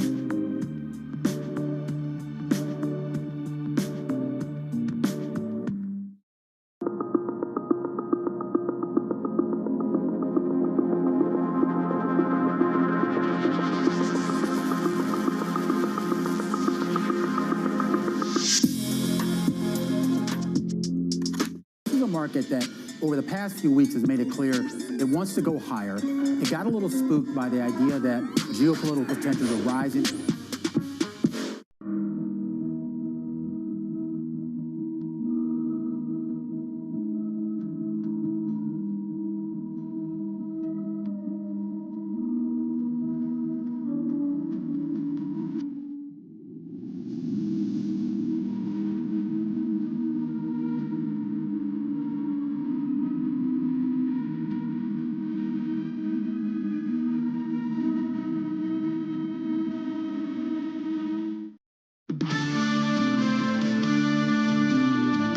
nightmare scenario for markets would be if the unemployment rate in November will begin to go higher. Even before the pandemic, we had a lot of frailties. The continued weakness of the labor market is something that is going to drag the whole economy down. You do want to support the economy, but you want it to be measured. We're still in a deep recession. It's time to get in big and spend big in order to restructure the economy. This is Bloomberg Surveillance with Tom Keene, Jonathan Farrow, and Lisa Abramowitz. From New York and London for our audience worldwide, good morning, good morning. This is the second hour of Bloomberg Surveillance live on Bloomberg TV and radio, typically alongside Tom Keene and Lisa Abramowitz. I'm still Jonathan Farrow, but the two of them aren't there. Caroline Hyde is this morning. Caroline, you and I operating in two different time zones. This market too. This market living in 2021. We've got to work through a brutal here and now on both sides of the Atlantic. Yeah, when you're looking at the COVID headlines, when you're looking at the lockdowns, which are coming to an end on your side of the Atlantic at some point, but then higher tier systems, what does any of that even translate into, John? But I wouldn't want to get up early for anyone else, but at the moment I am seeing some market action that just speaks to this rotation not having that much longevity this week, hey? Keep the charm, Caroline. This is beautiful. This is much better. Shall I cough a few more times? After what I give back. You can do that as I go through the markets. That's just perfect timing. Let's get to the price action this Friday morning. We do head towards another week of gains on the S&P 500, and we're set to add just a little bit of weight to it. Up about 9 on the S&P 500. These aren't big moves. Up 0.25% on the S&P. The posture this morning, just a little bit more defensive. Small caps underperforming. Big tech outperforming. The FX market, we reclaim 119, we stay there. Euro dollar 119 and about 20, up about 0.1%. Huge calls coming through around Europe and the euro for 2021. Do we have a repeat of what we saw back in 2017? In the bond market, you do have that bull flanner on in the treasury market. That means the long end is bid, 10s and 30s. Yields are lower there by 2 or 3 basis points on a 10-year to 0.8553%. That's the story of the market. Let's bring in our guest this morning, Drew Mattis, MetLife Investment Management Chief Market Strategist. Drew, fantastic to catch up with you, mate. Let's just talk about the bond market to begin with. We've talked through the last 10 years in the last cycle and our inability to get yields higher, much higher, our inability in Europe to generate any kind of recovery that actually led to higher interest rates. In fact, they kept going lower through the cycle. Why is this recovery going to be any different, Drew? Well, when I talk to people, I think what's different about this recovery is that everyone's talking about the risk of inflation going forward. And it's actually surprised me because I think when we do the math, we come up with kind of inflation normalizing post this crisis. But I think a lot of people have it in their minds that this is an inflationary event longer term. And that the period we're living in, more closely resembles kind of the Vietnam era in the United States, that 70s era that led to inflation picking up. You have a Fed that's very aggressive. You have government stimulus, which we already had rounds of, and we'll probably have more rounds of. And then, of course, you have a big amount of dislocation in things like the labor market. And so, you combine those factors, and people are beginning to worry a little bit more about inflation than they used to. Drew, going into the 80s, at the end of the 70s, the 10-year yield was about 13%. Right now, it's 85 basis points. That's a nominal yield, granted. But, Drew, where's the concern around inflation? Why is it not being priced into this bond market? I know it's part of the conversation. I'm having them daily as well. But it's not in the market right now. I think because people have kind of, this is the boy who cried wolf scenario. People like myself have talked about inflation risks coming out of 2008. We were wrong. Other people, talked about it as well. And so people have kind of got it into their heads that inflation is this thing that, the old people on Wall Street talk about, but that doesn't really exist. And you hate to say, well, this time's going to be different, but I do think that there are some reasons to believe inflation might tick higher, but let's just normalize it. The idea that this movement in yields is not part of kind of the movement in yields we saw for the last couple of decades, right? This is an aberration across a trend. And it means that the most likely scenario in my mind is that inflation moves higher, yields move higher. We probably don't go above the pre-COVID highs, right? Remember, at the end of 2019, 10-year U.S. Treasury yields were just below 2%. So, even just a normalization is 110 basis points or so. And I think that's something that's more realistic or more reasonable to consider. I'm not worried about a 4% 10-year yield anytime soon. If you want to call that being worried, I think I'd be moving money at that point. What inflation rate, though, do you see on the higher side? How hot does it run? I'm looking for normalization of inflation, so 2% or so. It could go a little higher for a temporary period of time. But I think the question people have is, if we see 2% inflation, is the Fed going to react? And I think pretty clearly the answer is no. They've told us no. And what worries me, and I think what worries other people about that, is this idea that an organization that really couldn't orchestrate an inflationary push, or has had more difficulty pulling down inflation, moving inflation around the way that they want, has the ability to kind of maneuver inflation, with that fine degree of precision. And I think letting it run hot for a while sounds great. How do you know when you're supposed to pull back, and how do you know what the lag is in terms of people believing that you're finally serious about inflation this time? So all of those factors are combining to, the things that are trying to make us feel good about the current environment and keeping policy easy are the ones that are making people more concerned about the longer-term outlook for the inflation move.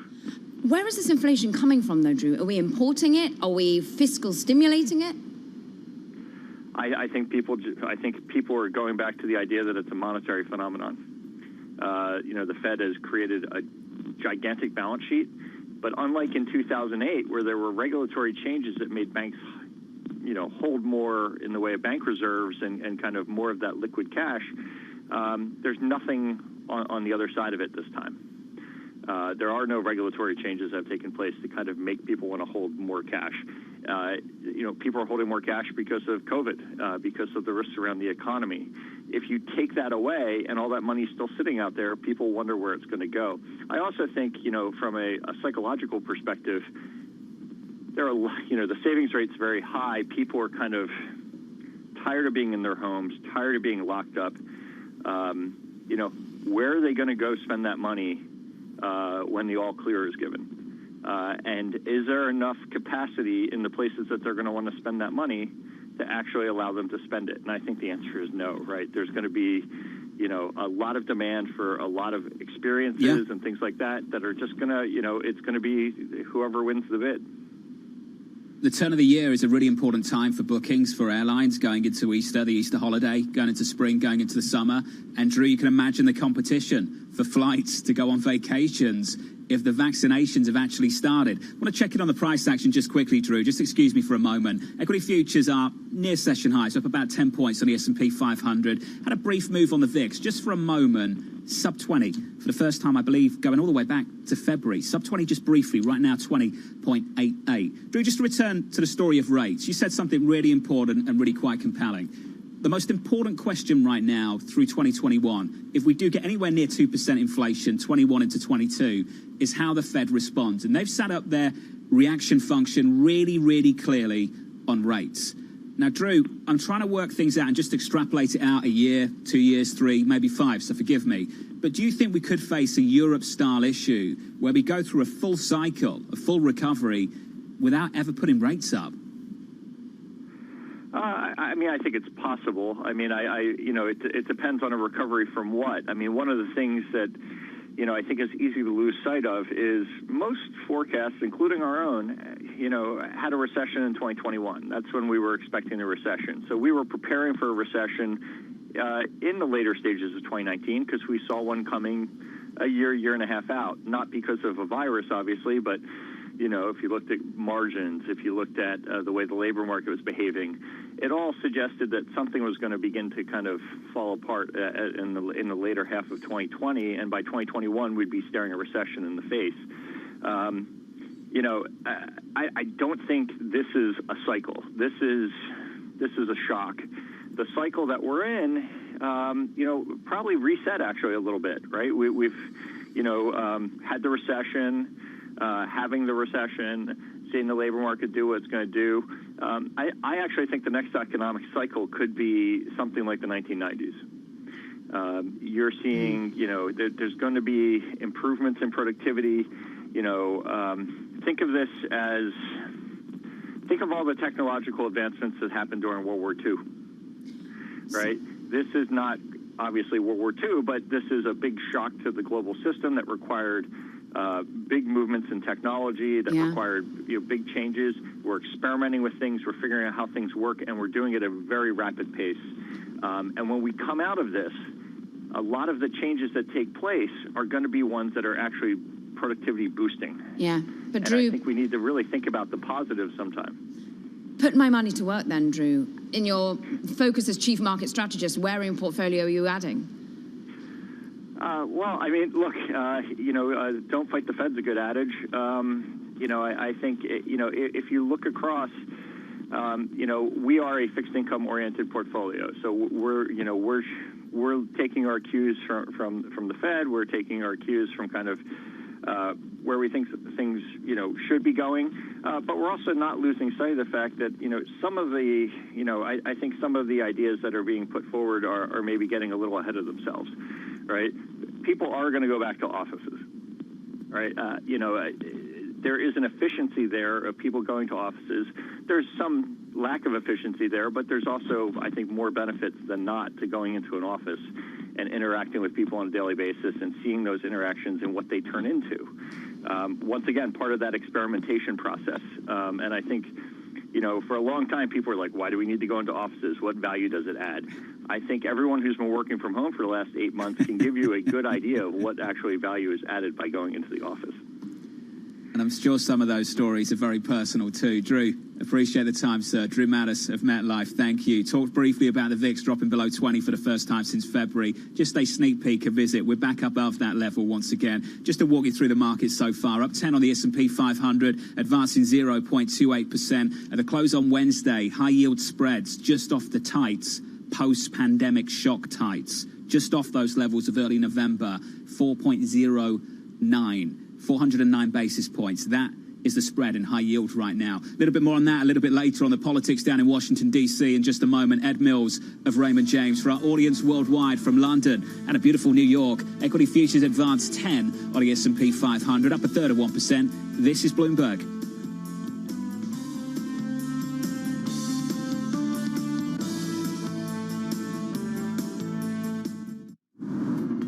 With the First Word News, I'm Rishika Gupta. President Trump says he'll relinquish power if the Electoral College confirms Joe Biden's victory, but he's signaling he may never formally concede defeat and could skip the inauguration. The president is still calling for the election results to be overturned despite no evidence of widespread fraud. The UK and the EU are ready to restart face-to-face Brexit trade talks. That's after key officials were forced into quarantine. British Prime Minister Boris Johnson said there are substantial and important differences to be bridged, a sentiment echoed by the EU's chief negotiator Michel Barnier. Each side says the onus is on the other to make a decisive move if a deal is to be reached. Tokyo is seeing record coronavirus infections. The city had 570 new COVID-19 cases in the past 24 hours alone. That's the highest one-day total since the pandemic began. And the spike comes on the final day before a request for Tokyo bars and restaurants to close early goes into effect on Saturday. Officials are tracking cases in the capital as a yardstick for requesting restrictions on businesses. Global news 24 hours a day on air and on Bloomberg Quick Take, powered by more than 2,700 journalists and analysts in more than 120 countries. I'm Rishika Gupta. This is Bloomberg.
This is Bloomberg Best, your weekly review of the most important business news, analysis, and interviews from Bloomberg Television around the world. Ken Burns, welcome to Bloomberg Big Decisions. We have always been a mixture of things. We are always stronger for that mixture. Growth is a way to stay competitive, delight more and more consumers. Are you worried that people won't take the vaccine? We remain concerned about vaccine hesitancy. What is one word of advice you'll take with you? Learn how to listen. And that is certainly something that has served me well. Ankiti, where do you go from here? It's a huge market. It's a huge opportunity. I want to go 100x from here. Our philosophy is to partner where we can and stand apart when we should.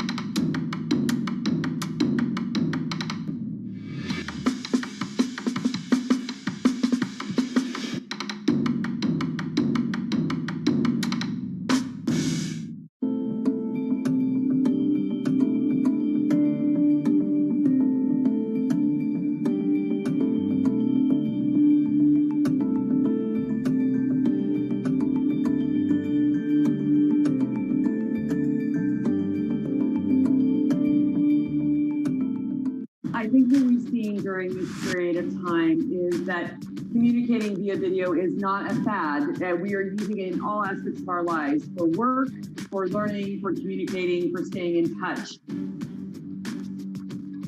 Give you a sense of the real-time action, the 10-year yield tumbling now 11 basis points, so continuing in this knee-jerk risk-off feel.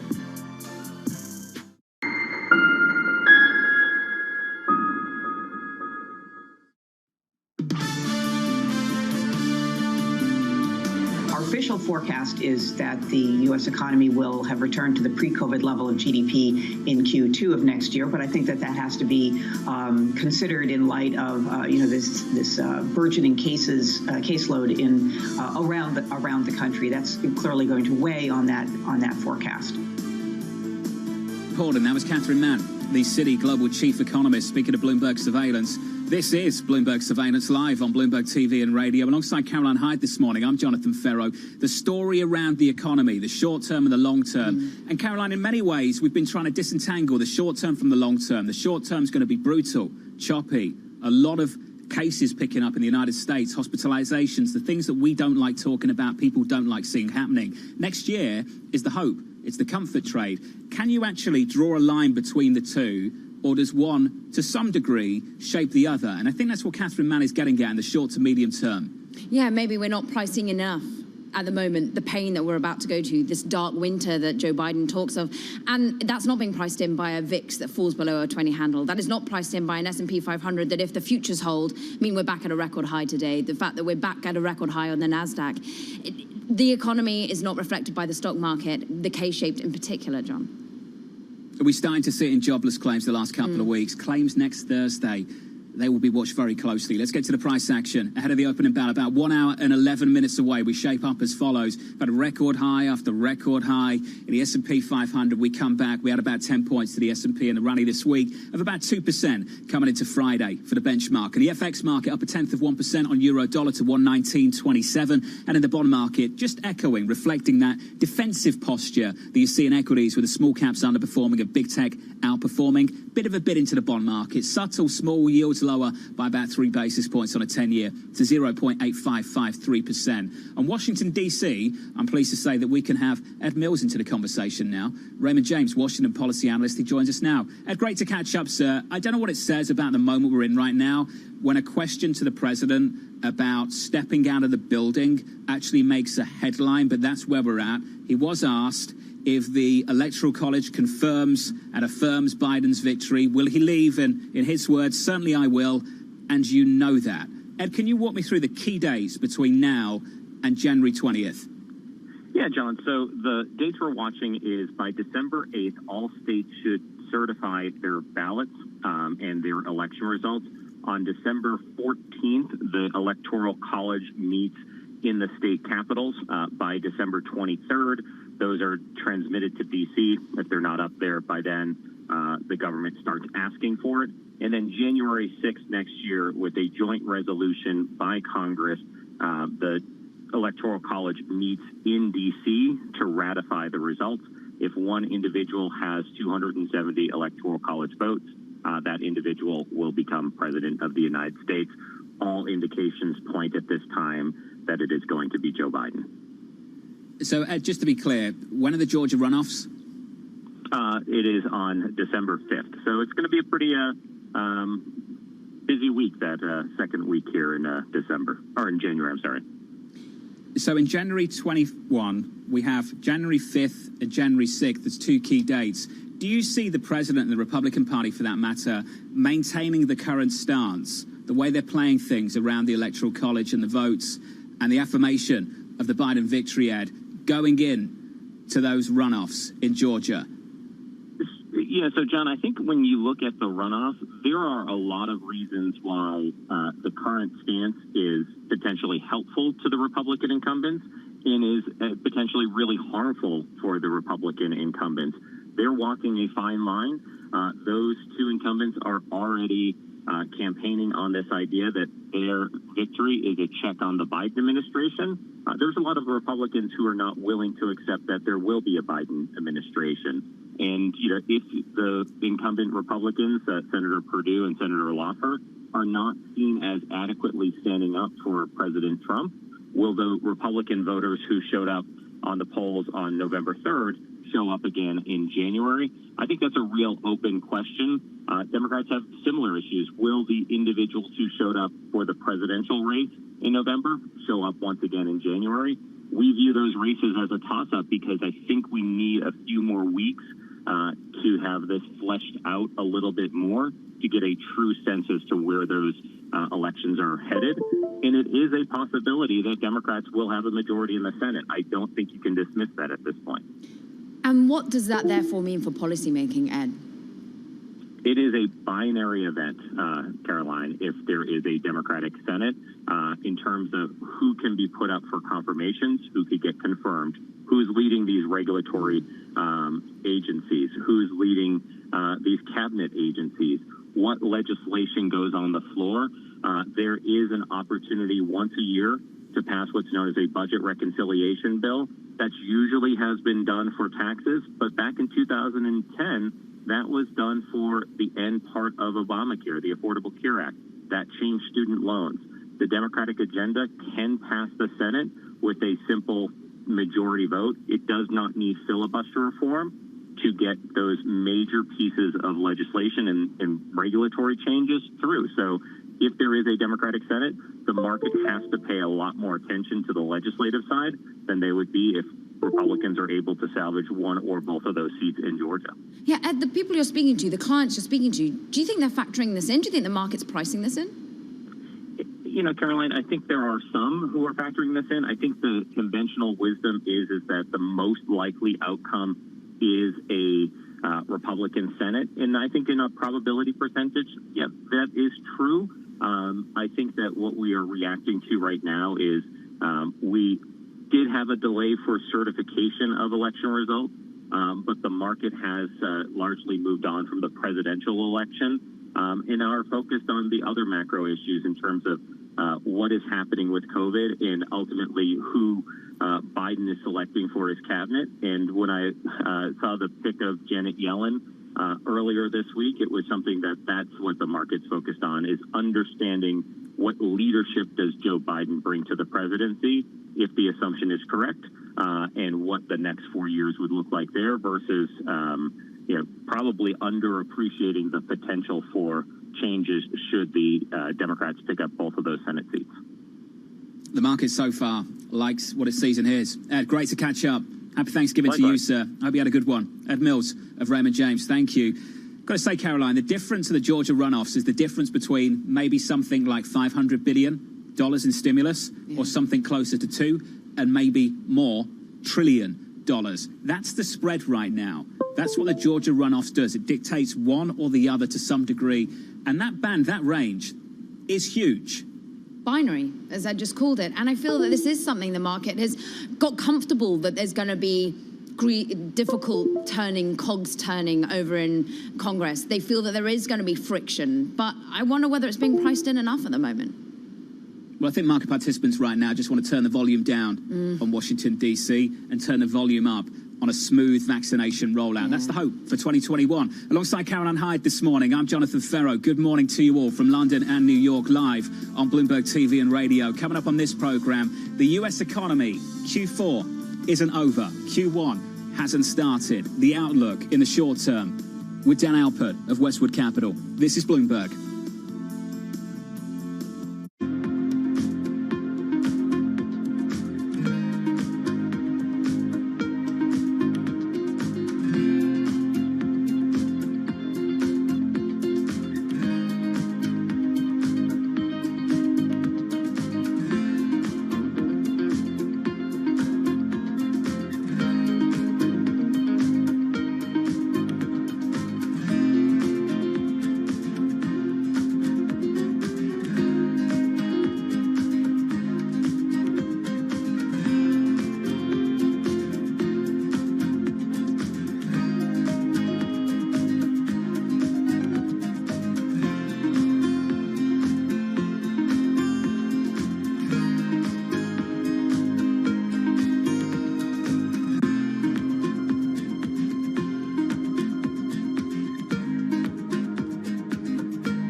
In our interconnected world, if people in low and middle income countries miss out on vaccines, the virus will continue to spread and the economic recovery globally will be delayed.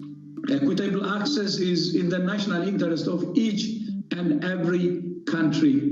But this also means if we have a vaccine, we should have a common approach to give a fair share to everyone so that the most vulnerable groups, the frontline workers and the healthcare workers, for example, are the ones who get the vaccine first.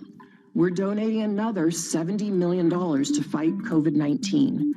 $50 million of that will be for buying vaccine doses for low-income countries, and another $20 million will be for researching even further and new vaccines altogether. Il nous faut nous assurer que les conditions réglementaires et politiques sont toutes réunies pour un accès le plus large et rapide possible à ces produits, tout en respectant les standards internationaux de qualité. C'est pourquoi la France propose que puisse être rapidement adoptée une charte d'ACTA qui réaffirme ces grands principes: partager la connaissance, soutenir les systèmes de santé, avoir des produits rapidement accessibles et abordables.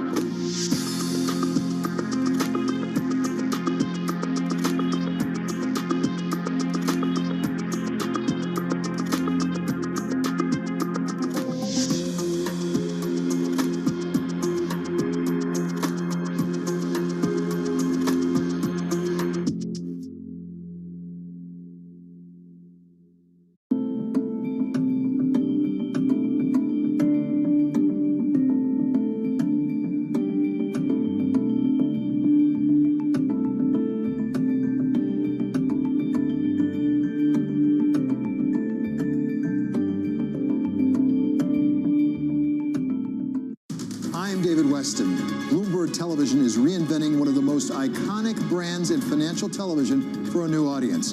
Join me to see the news program for the clever investor. This is Bloomberg Wall Street Week.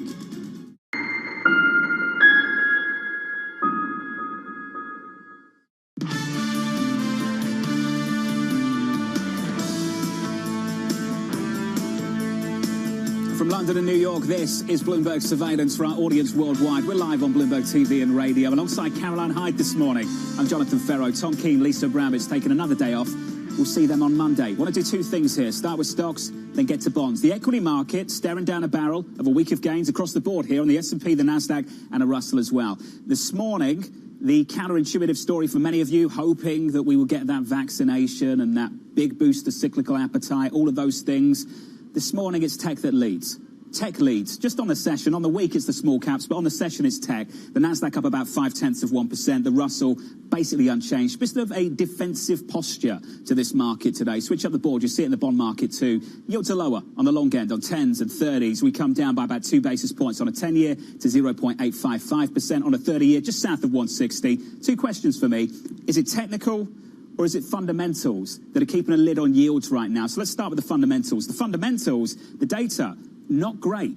When you look at jobless claims, 2 weeks running, they're moving in the wrong direction. Retail sales last week, moving in the wrong direction, a downside surprise. The fundamentals in the near term, not pretty. And the outlook, the forward outlook, much better. But this bond market's not picking up on the scent of that just yet. So is it the fundamentals or is it the technicals? The reason right now for the bid into the long end on 10s and 30s after the FOMC minutes we had earlier this week is the technicals around the asset purchase program at the Fed and the idea that they extend the average maturity of their bond buying and keep a lid on the long end. And Caroline, that's the question I'm asking myself about this bond market at the moment. Is it the fundamentals or the technicals, the policy response, the reaction function of the Fed that's just keeping a lid on things a little bit in this bond market? Yeah, as we digest those Wednesday Fed minutes, as we look towards that Powell speech ahead of Congress, that comes a little bit later next week. Meanwhile, I'm all eyes on commodity markets because what a run-up we have seen in oil. Today, we're down a bit by about a percentage point in terms of your WTI contract. But on the month, up 26%. What? Currently up about $10 over the course of the month. But today, a little bit more tension as we look at Saudi Arabia, Russia having summoned the OPEC Plus alliance for some last-minute talks on Saturday, just before it's due to decide whether to delay January's output increase. So let's get the latest with Will Kennedy, Bloomberg News managing editor. Will, we always love having you here. Talk to us about what that tension is at the moment. Will we get the supply cuts we expect?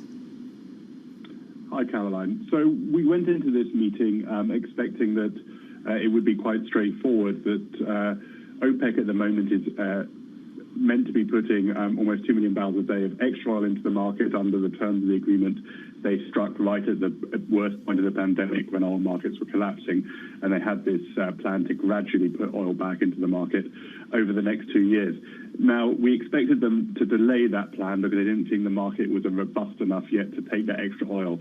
But in the last couple of maybe week, we've sensed that that may not be totally locked down. And I think the reason may be what you alluded to right at the start, which is this really, really strong rally we've seen in prices. And Brent, we're almost back up to $50. And I don't think anyone expected that to happen as quickly as it had. And I think that means that some members, especially those members who are really feeling the financial strain of low oil prices and OPEC cuts, countries like Nigeria, Iraq, are putting pressure on Saudi and Russia to say, look, do we really need to, keep everything tamped down? Could we not afford to pump a bit more oil? And I suspect that's where the talks are focused. Well, can you add in a bit of politics for us here as well? We have an outgoing administration that has been very close with the Saudis over the last 4 years. We have an outgoing administration that has been very distant from the Iranians over the last 4 years. Well, how do these things come together at the moment for the oil market as we look out to 21? Clearly, the prospect of more Iranian oil is something that the market is thinking about and that OPEC is thinking about. I would say that no one expects it as soon as Biden takes the oath of office. Clearly, the new administration may be less forthright in pursuing sanctions, but it's going to take a while before we get an agreement to go back into the nuclear deal and for a lot of oil. But it's on people's minds. The other country that people are very focused on is Libya. 1 million barrels a day have come back in Libya, and they appear back for good. What's interesting about that is the market has absorbed that really pretty easily, and we've seen it take on those 1 million barrels of oil and prices rally. So the market is very optimistic that demand is coming back, that the vaccines will work, that people will start flying again. And, people are thinking that there probably is room for Libyan oil. There's probably room for Iranian oil. The other question mark is, of course, as we always talk about, what happens with shale, which has been very subdued. Well, great to catch up, as always, sir. Will Kennedy of Bloomberg, the wonderful commodity team out of London on the commodity market. Crude this month, up about 26.5% on the month so far in WTI. The rally's been unreal. On the session, we're coming in 0.9% on WTI to $45 and about 30 cents on Brent. a 48 handle on Brent, up about 0.5% on the session. Caroline, we want crude to be rallying for the so-called right reasons, the right reasons that we're projecting people to come back into the economy, to boost demand. We don't want crude to rally because OPEC Plus and friends are going to cut back on supply. We want this to be about the demand side of the equation. I think that's what everyone wants to see. A demand side that will be helped, of course, by the fact that we're all nervous to get on public transport. We're all taking cars in. Maybe that will help drive oil come to a certain extent. But really, you need air travel to come back. We need you to be able to get on a plane from London and come back to New York. That's what we need to see. That would be overall. nice. Yeah, that would be nice. Let's bring in Dan Alpert, shall we? Westwood Capital Managing Partner. Dan, great to catch up with you, sir. I want to talk about the demand backdrop going into next year. You've done some phenomenal work on the labour market through 2020, Dan, and I know it's helped me personally and others as well. What are you seeing in the data at the moment? What I'm seeing from 35,000 feet is jobless claims moving in the wrong direction. What do you see, Dan?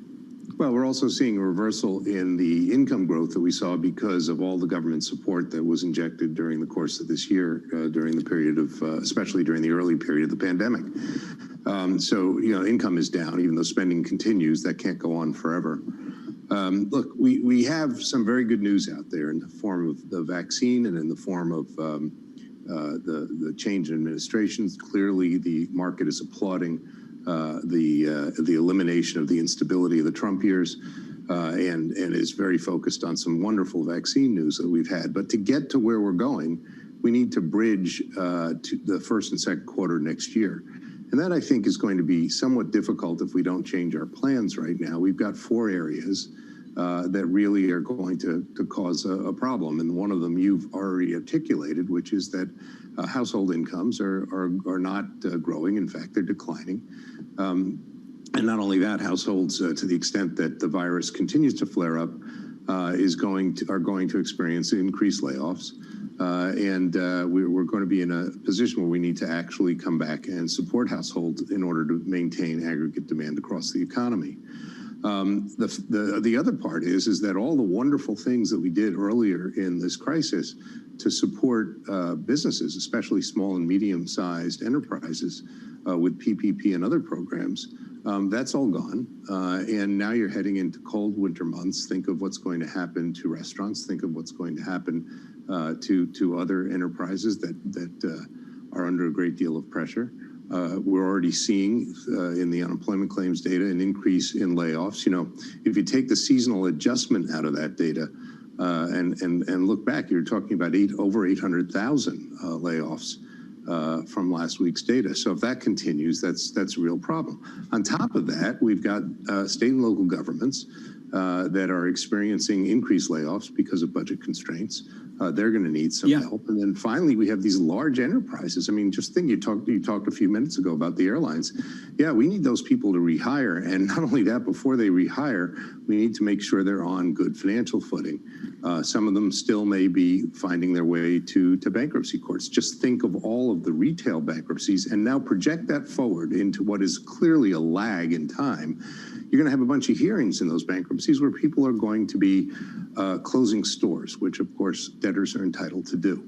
And that all comes with layoffs. So there's a lot of lag going into what I think is going to be a potential for a significant W. The K, I think, is finished. Dan, you've just gone through everything point by point by point, and this market is living in a different time zone. It's the forward outlook, the back half of 2021, where things are a whole lot better. But what you're pointing to, and I think is so important, it's the degree to which the short term and the damage we do between now and, say, Q2 2021 is actually important. It can shape the outlook. The question I would have, Dan, is to what extent can we do real damage in the short term that does bring down the forward outlook? Well, of course, I'd like to be, more optimistic than less. But the biggest risk is that you have this significant accumulation of rents, of debts, of debt service, of all sorts of other obligation, commercial rents that have been suspended due to state and federal moratoria. All of that continues to click. People who are out of work, who can't be evicted from their apartments, are not paying rent in many states. Commercial office tenants, I'm here in Manhattan, many of them not paying rent. Retail, especially, not paying rent, or at least not paying the full rent. That bill continues to accumulate. And unfortunately, that is where the problem comes, because the next part of that equation is the potential for it moving over into a systemic crisis. And because creditors won't get paid. And so that requires a little bit of creative thought to get out of. Have we got that creative thought? We've now got a labour market economist potentially taking over at the Treasury, someone who knows the Fed well. Have we got that creativity potentially coming in? Yes, one of the things about Janet, one of the things I think people forget about Janet during the crisis, during the global financial crisis, is that she was very, this is Janet Yellen, I should have identified her properly, is that she was very cognizant of the unrecorded slack in the labor force. One of the things that she's been particularly focused on, in my opinion, is the fact that the data doesn't exactly tell us everything about what's going on there. There's considerable underemployment in the labor force that is not reflected, both in terms of poor job quality, meaning people not working a full 40 hours a week. You know, you look at the leisure and hospitality sector, it offers an average of 25 hours a week in employment. And in terms of the fact that, you know, we are not able to produce the type of high quality, you know, high wage, high hour jobs that actually create increase in aggregate demand in a recovery. So she noticed that way back in the global financial crisis. I think she's very keen on this issue right now. And I think she's going to be a huge improvement over what we have. Because in order to avoid that systemic financial crisis, we need the government to step in and do something. Probably not bailouts. You remember what happened during the global financial crisis when we tried all these bailouts. We ended up in creating the Tea Party and infuriating a lot of people. But I think the government needs to really seriously look at bail-ins, which is effectively what TARP was supposed to be originally, which is to buy the unpaid obligations off of the creditors, and it stretched them out for a very, very long time, so that small businesses and households eventually pay, but pay over a very long period of time. Dan, we appreciate your time this morning, sir. My best to you and to yours as well, following Thanksgiving. Dan Alpert there of Westwood Capital. Thank you, sir. Coming up, Steve Sadov, the MasterCard Senior Advisor and former Saks CEO from London and New York this morning. Good morning. In your market right now, we had a little bit of weight to the S&P 500, up 0.4%. Keep a little eye on gold, down 1.7% on the session, 1785. This is Bloomberg.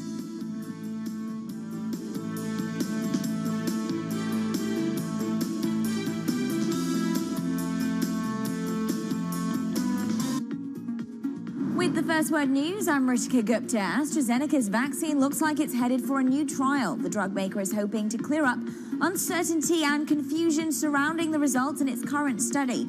It says the more effective results came from a group who were given a lower dose of the vaccine due to a manufacturing error. President Trump's administration is set to have one last blockbuster showdown at the Supreme Court over his immigration policies. In an argument set for Monday, the administration will seek the right to exclude undocumented immigrants from the census count used to divvy up congressional seats and federal funds. Critics say Trump is trying to manipulate the numbers at the expense of Democratic-leaning areas with high immigrant populations. Global news 24 hours a day on air and on Bloomberg Quick Take, powered by more than 2,700 journalists and analysts in more than 120 countries. I'm Ritika Gupta. This is Bloomberg.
really a reminder, isn't it, just how sensitive the markets are to any commentary about trade. We did see some pressure on the yuan, we did see some pressure on the futures. That is now being reversed.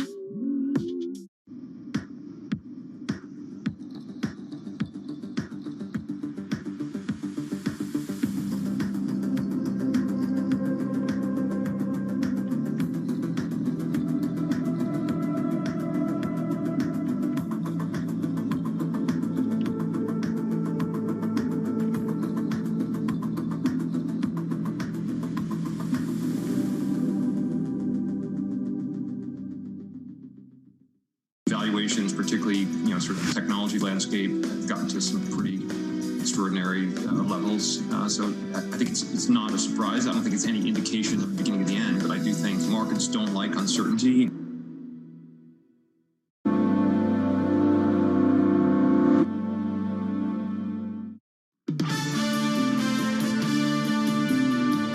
We're moving towards what could be a precipice unless we get to a phase 4 deal. What we need is a bridge, a fiscal bridge to the point where the vaccines kick in and we're able to get back to a semblance of a regular economy. I think most people would agree with him. That was Peter Navarro, their assistant to the President of the United States, President Donald Trump, speaking to Bloomberg in the last week. From London and New York this morning, good morning. Some news coming out of London, and it's some good news. The COVID outbreak has stopped spreading exponentially. That is one of the estimates coming out of the UK right now. The R rate, the so-called R rate, the estimate below 1 for the first time since September 4th. So we're making some progress here. On that progress, and maybe not elsewhere, we'll catch up with Mohammed Al-Arian, Queen's College president. Looking forward to catching up with him on the trajectory for COVID, the prospect of a vaccination, and Caroline, what it all means for financial markets posting what could be, what is said to be, a record-breaking month.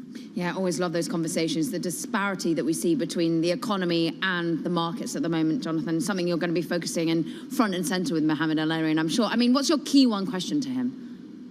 My key one question right now is how much damage we can do to the 2021 outlook over the next couple of months, particularly in the United States. I think that's a key question. Yeah, scarring to that economy, where it goes from here, how deep it runs, and who gets left behind. I think it's all about the so-called K-shaped economy and what that really, how deep that runs overall in terms of the spending power, and who are the haves and the have-nots when it comes to the retail sector. Let's dig into that now, Jonathan, ahead of your all-important 9 a.m. open show. We're going to be talking retail with Steve Sadov's with us, MasterCard Senior Advisor and, of course, former Saks CEO. And we heard it from Peter Navarro there. We hear it across the aisle, this need for fiscal stimulus. If you were still heading up Saks right here, right now, how important would some more fiscal stimulus be to you? Oh, I think another fiscal stimulus is critical, especially for Main Street retailers. If you're one of the big box Walmart, Targets that were in the needs versus the wants, they're doing extremely well. The numbers that they posted during the third quarter were pretty stunning. I think the issue is for the travel-related, the restaurants, the small retailers that aren't able to play at the scale and be able to do things like buy online, pick up in store. Those retailers are really struggling, and the stimulus checks for the lower income consumers are important. So the bridge that you talk about between now and the post-vaccine period that are really required. Now, having said that, the consumer overall is really quite strong right now, and we can talk about some of the MasterCard spending pulse numbers, but the vibrancy of the consumer, especially the high-end consumer, is really quite remarkable. I talk about the haves and the have-nots, and that's it, isn't it? It's the fact, it's the middle class, the upper class, the people who have maintained their white-collar jobs working from home are still able to splash the cash. What are they splashing it on at the moment, Steve? Well, the reality is what they're not spending on, they're not commuting, they're staying home, they're not traveling, so they're not going out to eat in restaurants as much, so they're spending on things related to their home, and it could be hardware, home, electronics, everything to spruce up their house and make it more comfortable at home are just thriving, and they've continued to thrive during the pandemic. But I think it's important to step back from it and look at where is overall consumption, because when we went into the depths of this sort of pandemic in, let's call it the March timeframe, overall retail consumption was down minus about 12%. And I thought, boy, we're really going to have a very long recovery. And By May, June, it was down to about a -5. During the midsummer, it went to a flat. And over the last 2.5 months, we've been positive. And importantly, the month, and this is all spending pulse data, the month of October was up 4. And then the first half of November was up 5.8%. So we're on a trend where overall consumption is healthy. And that's even with the stimulus checks having stopped in the last period of time. So what you're seeing is an acceleration of earlier Thanksgiving promotions. You're seeing pulling it forward. You're seeing that higher end consumer coming back, and you are seeing this kind of home-related electronics phenomena, grocery, home delivery, things like that are just doing extremely well. According to your data that you have, the spending pulse data, are those that are able to spend, those fortunate few who have been, well, fortunate many who have been able to be on the upward trajectory of the K-shaped economy, are they spending more thoughtfully at the moment, Steve? You know, I think there's some qualitative research that's been done by MasterCard in addition to the actual spending pulse, which shows you what categories they're buying. It's also showing attitudinally that they see the pain that's out there. They're shopping a lot more locally, or they're looking to shop more locally. They're looking to support their communities. You're seeing the less travel. You're also seeing a very big uptick in what I call socially conscious shopping. That's about whether sustainability, social responsibility. A lot of this started with the Gen Z customer. It's expanded more broadly, and people are looking to do good while they shop as well. And that's, I think, a phenomenon that's going to be increasingly important as we go into next year. With your MasterCard hat on, but also with your experience from Saks, do you think the likes of Saks, the likes of the big department stores, luxury, high-end department stores, are pivoting to that realization that people want to spend more consciously and more responsibly? Oh, absolutely. I see it especially, well, first I see it in a lot of the smaller direct-to-consumer brands that each have a story to tell. I see it in the bigger companies. It's harder if you're a large department store carrying thousands of items. I see it in the philanthropic work that these companies are doing. I see it in what they're promoting.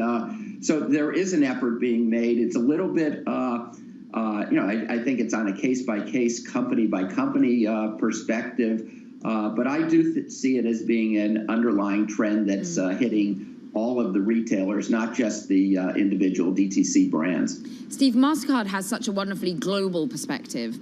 And what I find fascinating, having come from the UK, when I first moved to New York, I was astounded that I wasn't able to use touchless payment as freely as I had in London. I would never walk never take a wallet. I'd just take my phone. And then suddenly here, I'd keep having to run back to the office to get my salad because I had walked out and my phone didn't work to pay. Is that happening more? Are we seeing that digital divide between, say, the UK and the US in terms of payments shrink?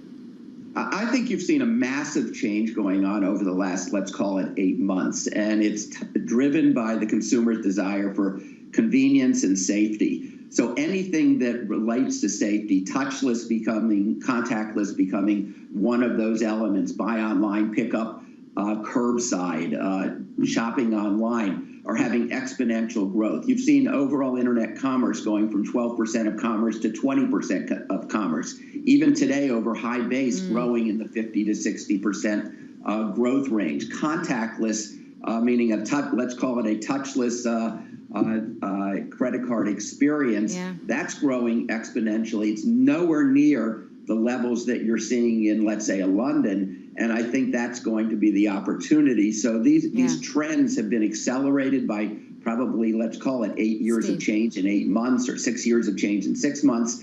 And I think that the consumer's getting comfortable with the experience, and that's the direction it's going. Steve Sadoff, wonderful to have time with you. MasterCard Senior Advisor and former Saks CEO. We have a quick check on the markets. We're higher. We could be at the record high for the S&P 500 once again. Happy Thanksgiving. This is Bloomberg.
Einmal noch ganz kurz zu uns kommen, ganz kurz.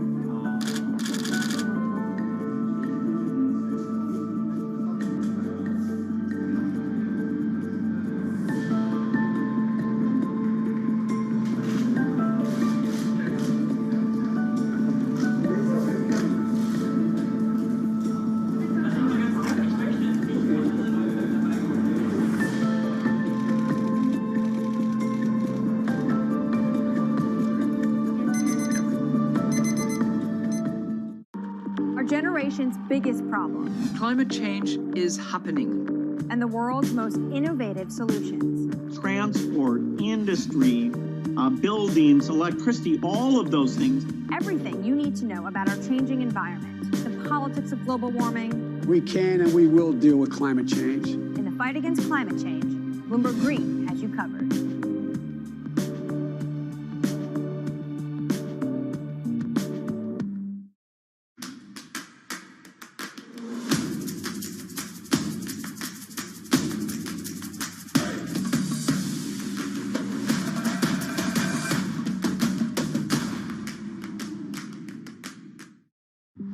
It is possible we could have negative growth if this resurgence gets bad enough and mobility falls off enough. We knew that things were going to slow down after the bounce back in the third quarter, and you're seeing that in the data now. We're going to be well into 2021 before there's some sort of equilibrium that we achieve.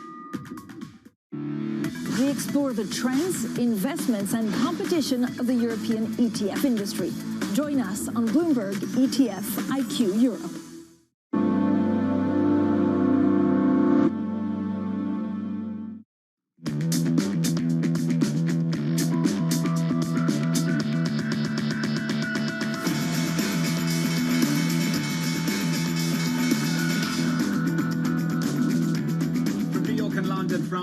Worldwide. Good morning, good morning. The countdown to the open starts right now. 30 minutes away from the opening bell. Futures positive 12 points, up a third of 1%. We begin with the big issue. A November to remember for global equities, heading for a record-setting month. Look at the month of November alone. The level of exuberance has been off the charts. We're in a period of fits and starts. Fits and starts, momentum, rhetoric-driven market. The risk appetite. This is all about the transition to better breath. This very unusual situation where there's more clarity. We have less uncertainty around COVID. More positive developments on vaccine. Less political uncertainty. Better performance on a fundamental basis. A lot of positive undercurrents there at some pretty undemanding valuations. That gives you a lot of certainty. It's a very different type of rally. A very different rally, a milestone month for equities worldwide. Even in the face of a pandemic, markets looking through the challenges of here and now, with infections surging across the United States. New cases hitting a 7-month high in New York. Hospitalizations the highest level since June. With a similar trend developing in California, hospitals are running out of space. The state's positivity rate hitting a 3-month high. But traders increasingly seeing through the COVID fog, with 3 vaccines on the horizon and a little bit of political clarity continuing to filter through out of Capitol Hill. It's going to be a very hard thing to concede because we know there was massive fraud. If the Electoral College does elect President-elect Joe Biden, are you not going to leave this building? Just so you, certainly I will. Certainly I will. And you know that. Certainly I will, and you know that. Let's bring in the Bloomberg team. Kevin Cirilli, Katie Lyons. Kevin, unbelievable that that is even a headline, but it's a headline nevertheless looking out to 2021. Precisely. 3 things. First and foremost, that has caused a sense of relief from those in the Beltway and around the country who were worried about a potential for there not to be a peaceful transition of power. Quite honestly, that was never really thought to be an issue among senior Republican officials and senior level staffers at the White House and around town, even amongst Democrats. Secondly, in terms of where things go from here, the president still keeping his political options open, both in the midterms as well as in the next presidential cycle, and to play a role potentially in the January 5th Georgia runoff election. But third and final point here is that the last big fight that this president could have is coming up quickly, and that is on whether or not he wants to leave office with passing another round of fiscal stimulus and keeping the government open on December 11th. And that's another point of leverage that I'm told that he still feels he has, and that his Treasury Secretary, Steven Mnuchin, has in these final weeks of the administration. Jonathan? Just had a bit of drip feeding of negative data over the last couple of weeks on jobless claims. You wonder how much is needed to really push it over the line down in Washington. Kevin, great to see you. As always, Kevin Cerulli there down in Washington, D.C. Futures positive this morning. In New York, up 12 points on the S&P 500. We advance a third of 1%. Kaylee Lyons has more. Hey, Kaylee. Hey, John. Well, clarity on the political front certainly has helped this November rally, but another large part of that has been the vaccine story. 3 consecutive Mondays of positive vaccine news. Honestly, John, just makes me wonder what we're going to get this coming Monday after the holiday weekend. But what all of that good news has meant is a banner month for global equities. Actually, the best month on record for the MSCI All World Index. That index is now at a record high after rallying about 13% in the past 4 weeks. And what has been different about this rally, John, is what has led it. Not the high-flying mega-cap technology stocks, instead the more beaten-up cyclical areas of the market, both in the U.S.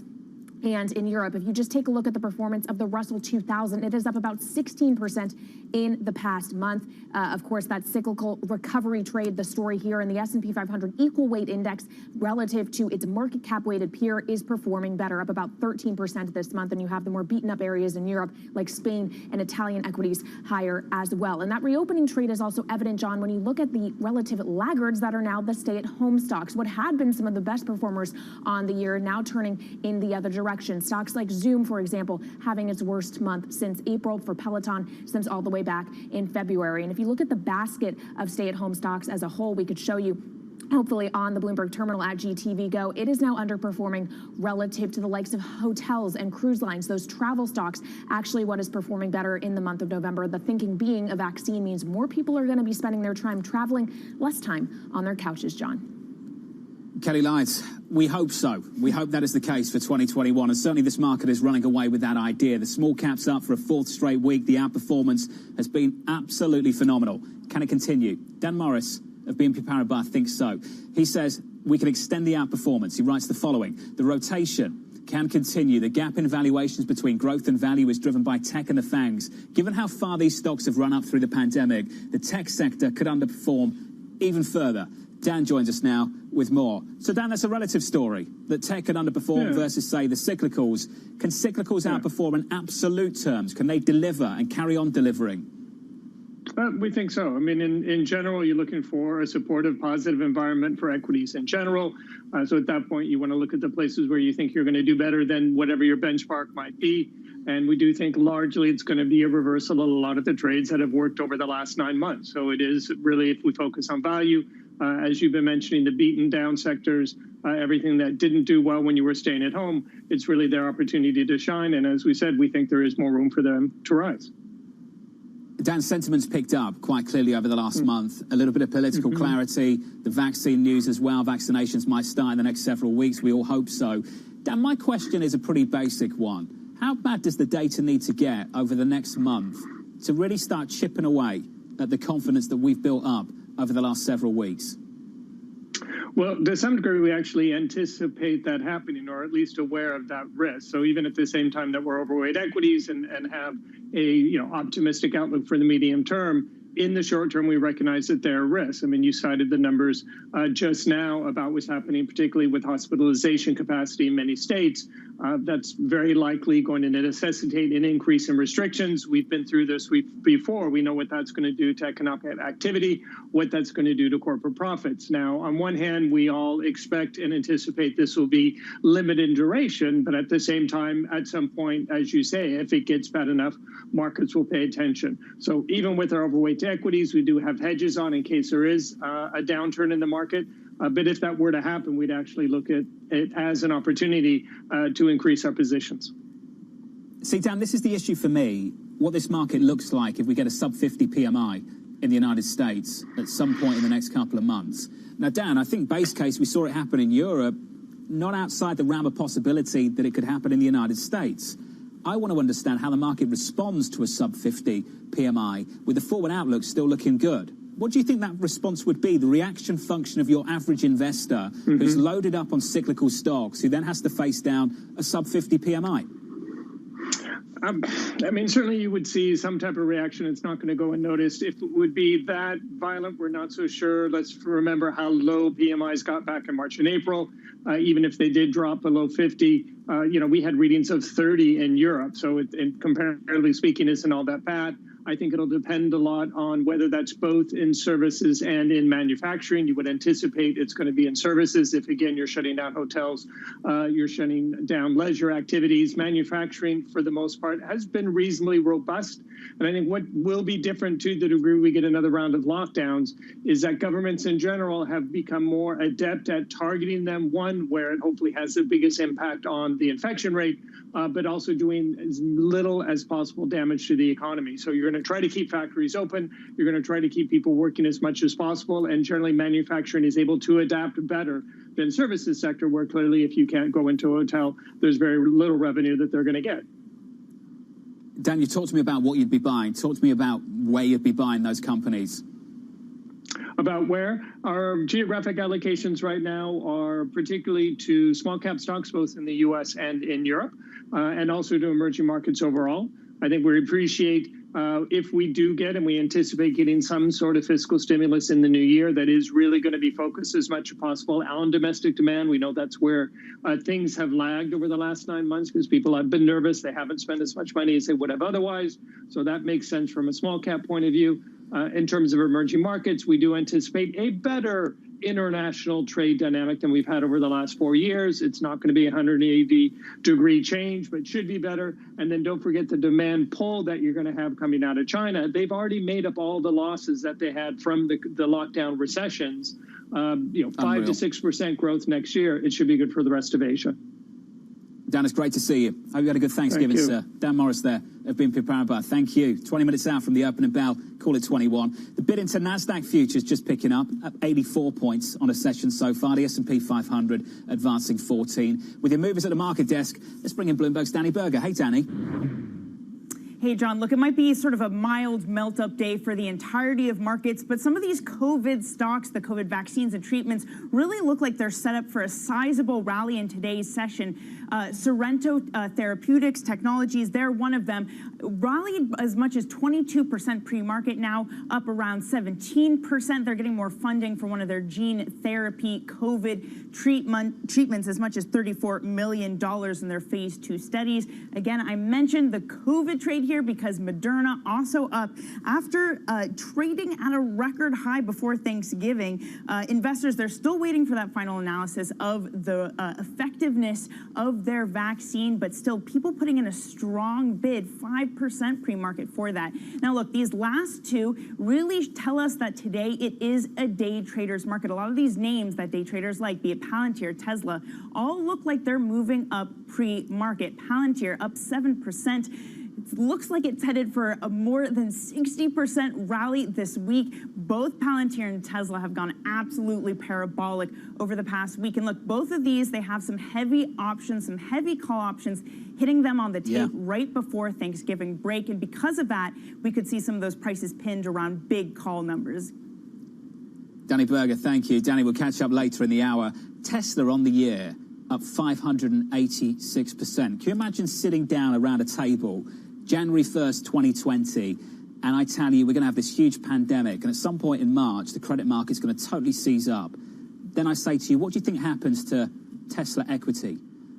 And I turned around and say, it'll be up almost 600%. I think you'd be throwing drinks at me and throwing me out of the room. That's where we are, just phenomenal. The whole year, just phenomenal. Coming up, a phenomenal policy response from the Fed and the ECB. The what next with Mohamed Al-Arian. Looking forward to that conversation on the other side. From London and New York this morning, good morning. This is Bloomberg.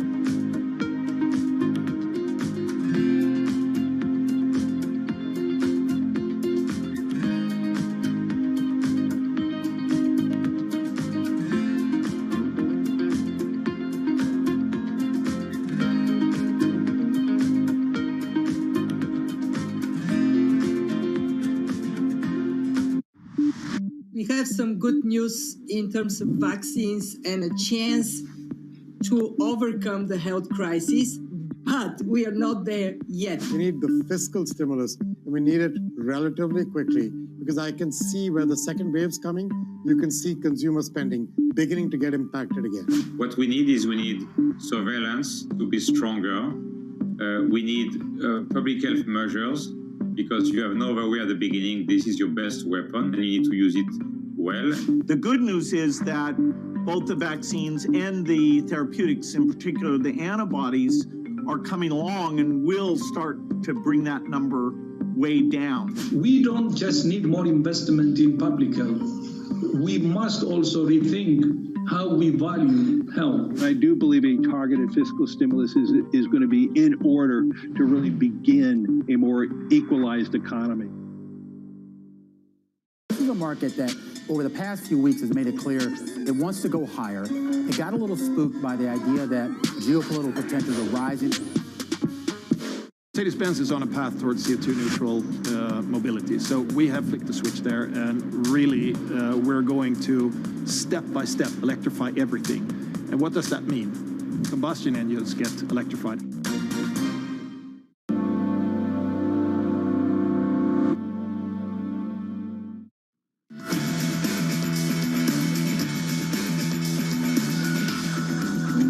Also of the view that the Fed is going to keep on sitting on rates, potentially extending QE if need be. So if the data is bad, the expectation is that the Fed will potentially react, particularly if a fiscal stimulus package is small or again, we know it's already delayed.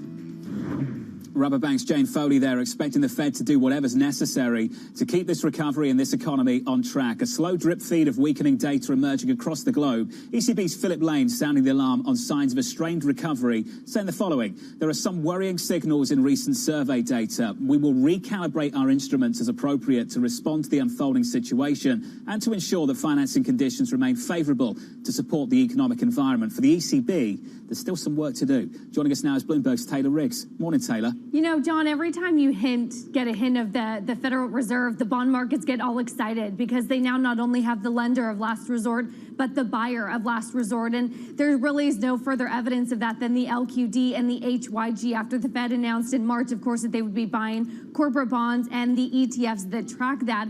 LQD shares outstanding are now up to a record. HYG is near there as well if you take a look at the chart in the terminal. And it is all correlated, of course, with the Fed's balance sheet, which just continues to expand as well. And what that means, John, for spreads, if you flip up the board, is that investment-grade spreads to treasuries down to 107 basis points. That is the tightest since February. So you have erased all of the blowout that you saw in March. High yield also down to just 409 basis points over treasuries. But John, there is a big caveat to this, and really it is the downgrades. 1,981 downgrades this cycle, only 365 upgrades. That is easily the most going back since 2008. It's not just downgrades, John, but you know the defaults and then the recovery rate on those defaults. Not quite sure if we've seen the worst of it yet, but you do know that the Fed's standing by, poised to jump in. Taylor Riggs, that has been the story through the whole of this year and continues to be the story going into a brand new year. Mohamed El-Erian, reacting to the latest FOMC minutes, he tweeted the following. He said, among the main takeaways were concerns about the robustness of growth even before the latest surge in COVID hospitalizations and the intention to enhance guidance for asset purchases fairly soon. Mohamed, I'm pleased to say, joins us now. Mohamed, lucky to have you with us after Thanksgiving, so thank you, sir, and a happy Thanksgiving to you too. Let's just start with that, the outlook for the asset purchase program and the clarity that you would like to see in the upcoming meeting. Thanks for having me, Jonathan. Let me tell you what we're going to see. What we're going to see is more QE, and that is despite the fact that the prospect for a fiscal package in January have gone up, and despite the fact that the prospect for better fiscal monetary coordinations have gone up. So why are we going to see it? For the reasons you've cited. The economy is slowing. In fact, the labor market may be going into reverse already. And we no longer have the targeted emergency packages, facilities. So I expect that you can get more QE from both the Fed and the ECB. And the only question we should be debating is not even how much, but how explicit will they be in signaling some type of de facto yield curve targeting. That's what we should be looking out for. Well, let's think about that now, Mohammed. What we've seen in the Treasury market over the last month is not a whole lot compared to what we've seen in the equity market. I've been asking a question through the morning as to whether we've capped the long end because of technical factors, we think the Federal Reserve steps in, or fundamental ones, we doubt the recovery over the next year. Do you think it's more the former and not the latter? So don't forget also, we're getting massive issuance, right? So I think a lot has to do with expectation that the Fed will modify its asset purchase program, not only to increase the amount it buys, but also to go further out, do more of it further out the curve. That's what you've seen. And that's why, as you pointed out earlier, the yield curve has been incredibly well behaved, very stable at a time when equities have been doing other things. So, Mohammed, we face the prospect of the Fed doing more, potentially increasing QE, maybe not coming out and giving us a number on a nominal yield, but extending the average maturity of their bond buying. We know that the data is weakening between now and potentially when vaccines start and we start to reopen and remove restrictions in the United States. I keep asking the following. What would it take to test the patience of a market right now that has been on the edge of euphoria through November? What would it take? So it takes one of three things, and it's most likely the third one. Either a big policy mistake, and in the market's mind, a big policy mistake is a tapering of some sort. We're not going to get that. Secondly, a big market accident, that someone has gotten offside in a big way and is caught by surprise. We're not going to get that, or it's very low probability, but we'll get the third one. And Taylor hinted at it, which is credit quality is deteriorating, even though spreads are at all-time tights. Credit is deteriorating. More bankruptcies are going to occur. Recovery rates are going to come down. So the big question, John, is how much damage do we have to the corporate sector in this journey to the vaccine? And this journey, I think you said, what if we get a sub 50 PMI? That's quite a high probability that we will get a sub 50 PMI, and that there will be more damage done to not just economic activity, but to corporate bankruptcy rates. So that's going to be the big test. So, Mohammed, help me understand if this is a fair characterization of what you're anticipating right now. This market and market participants, many people have been able to de-emphasize the near-term risks and just focus on a brighter forward outlook. They've drawn a line between the two. From what I hear from you is that the short-term matters to what the medium-term actually looks like. Do you think that's being appreciated in any way, shape or form right now?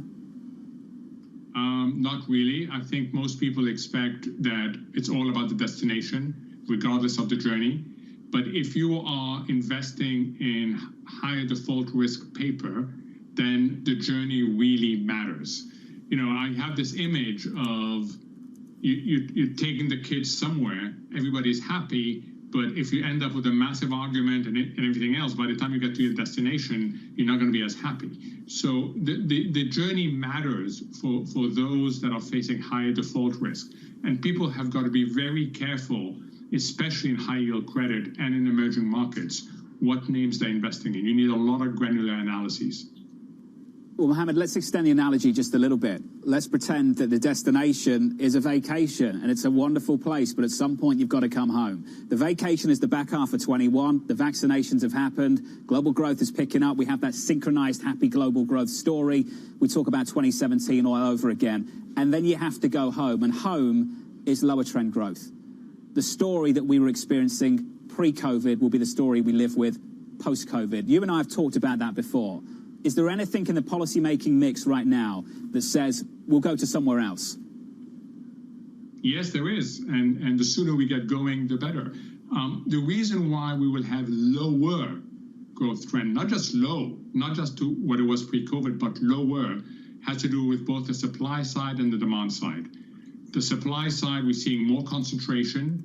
We are going to see less competitiveness, and we're going to see a certain degree of deglobalization. And that's going to cause a decline in competitiveness, in productivity short term. Then on the demand side, we are likely to see higher household economic insecurity. That's the scarring that economists talk about. It comes both from the supply and the demand side. Now, we have policy tools to address both. On the supply side, it's about infrastructure modernization. It's about worker retooling and retraining. We have lots of tools for that. And on the demand side, we also have tools to try and protect the most vulnerable from very high household economic insecurity. So it's not a question of do we have the tools? We do. Is will the political will happen early enough, and I mean within the next few months, in order to avoid a destination that's even lower trend growth? And right now, not a lot's happening. Mohammed, can I just say thank you? Thank you very much for being with us. And I think I can say on behalf of us all, we're thankful to have you on this program, sir, every week to catch up on what's going on with the global economy. Mohammed, happy Thanksgiving. Great pleasure. Coming up on this program, the analyst action you need to know. That'll be next in our morning calls. Then later, around the opening bell, it's Black Friday like never before. That's coming up with KeyBank's Edgy Rumour. This is Bloomberg.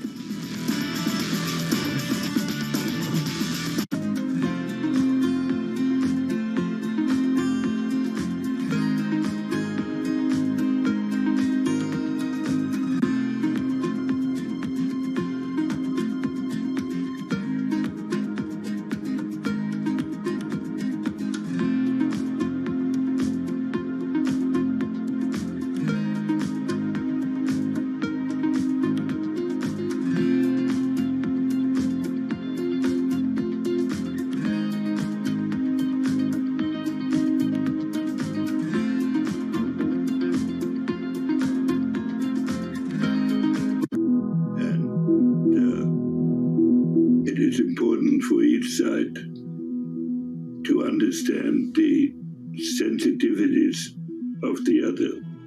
Former U.S. Secretary of State Henry Kissinger said the incoming Biden administration should move quickly to restore lines of communication with China that frayed during the Trump years, or risk a crisis that could escalate into military conflict. Unless there is some basis for some cooperative action, the world will slide into a catastrophe comparable to World War I, with a technology that is even more difficult to control than the technology of the period then.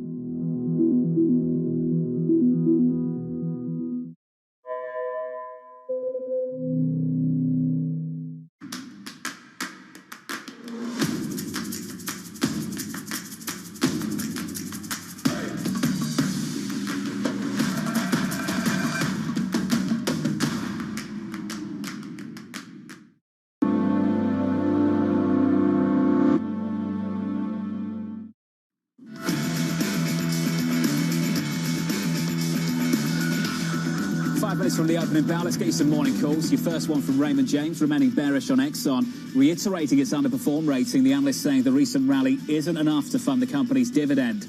Your next stock, RBC, raising its price target on Deere to 280. The analyst expecting shares to outperform, with the company well positioned for the upcoming year. And your third and final call from Benchmark, raising its Comcast price target to a street high, 65. The analyst citing valuation, writing that shares remain undervalued. They're three your calls. Up next, global equities heading for their biggest monthly advance on record, and plus a very different Black Friday. That conversation with KeyBank's Edgy Rumour.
goes into this plant, it's heated up very quickly to 600 or so degrees. It basically carbonizes it, turns it into a carbon-rich material.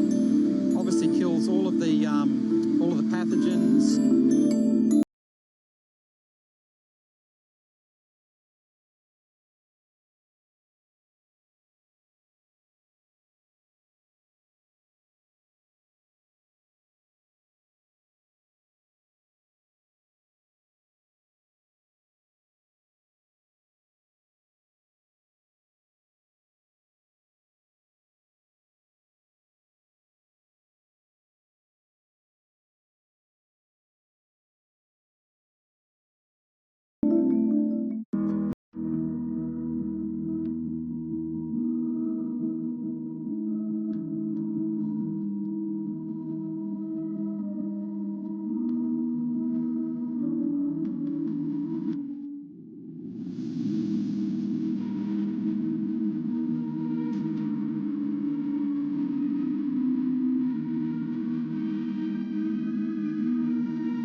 Their CPG history, their experience, and really how we might be able to combine together to really create this fantastic public company. And so we kind of got into the SPAC thing a little bit before it became such a hot method of going public.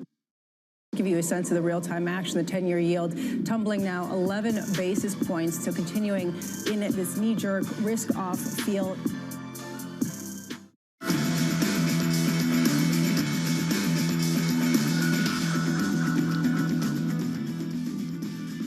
Doing a little survey, just a survey on what people talked about over Thanksgiving dinner. Was it Bitcoin like 3 years ago? Was it Tesla? Was it the equity market, the year we've had? Asked my producer, Jamie. He said he was herding cats. I think he's talking about his 2 sons. So apparently Bitcoin didn't come up in conversation.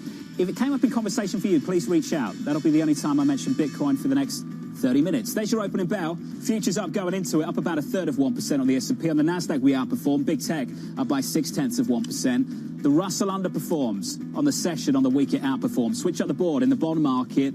Claims not pretty. This week or last week, they're moving in the wrong direction. Just a drip feed of negative data in the United States of America on the labor market specifically. In the mix is a bond market that's bid, yields are lower by 2 basis points to 0.86%. In the FX market, euro dollar 119.36, up about 0.2 of 1%. There's a real little bickering match going on in Europe over fiscal policy. It's not reshaping the market. It's interesting. Euro dollar still south of 120, but north of 119 this morning. In the commodity market, we'll pull back by about 0.9 of 1%. $45 and about 30 cents. That's the cross-asset story this Friday morning. Good morning to you all at the market desk with your movers. Here's Danny.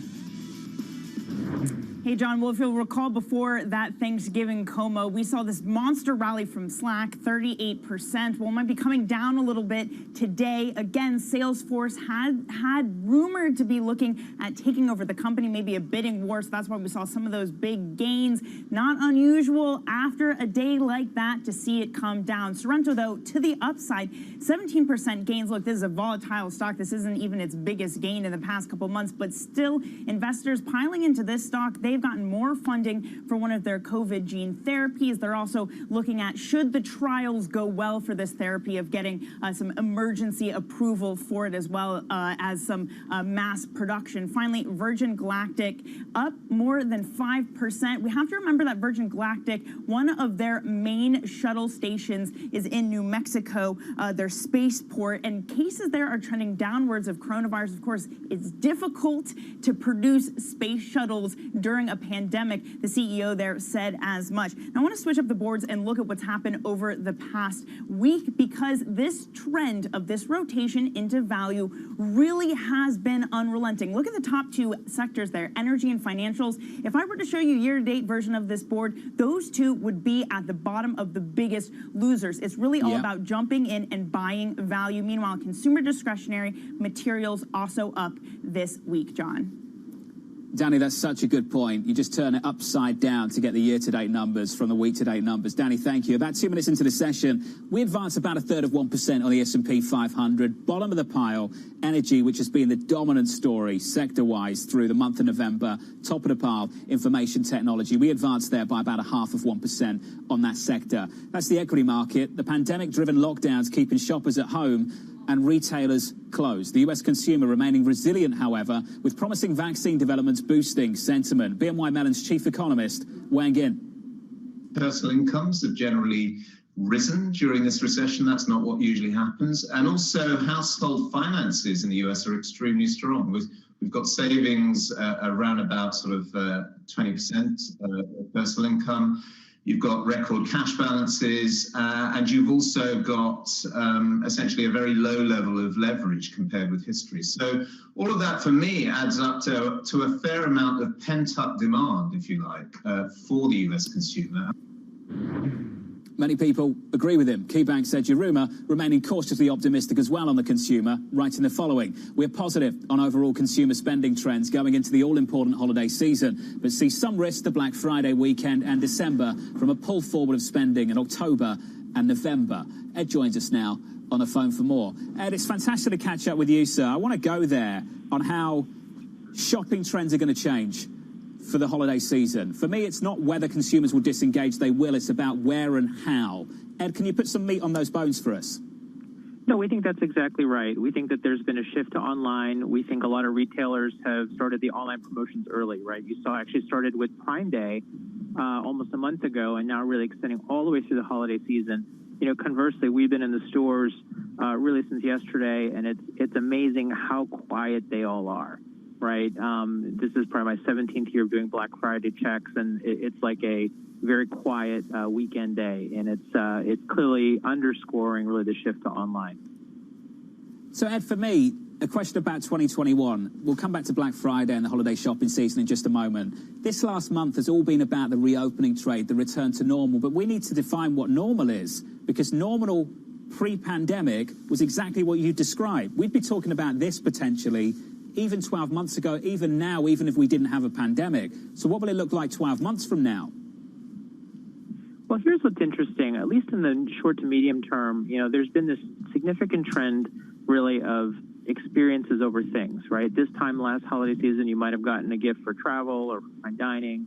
And now we think we're in a period of things, right? Given that the experiential economy is still really restricted. So I think at least in the short to medium term, this things kind of phenomenon will continue.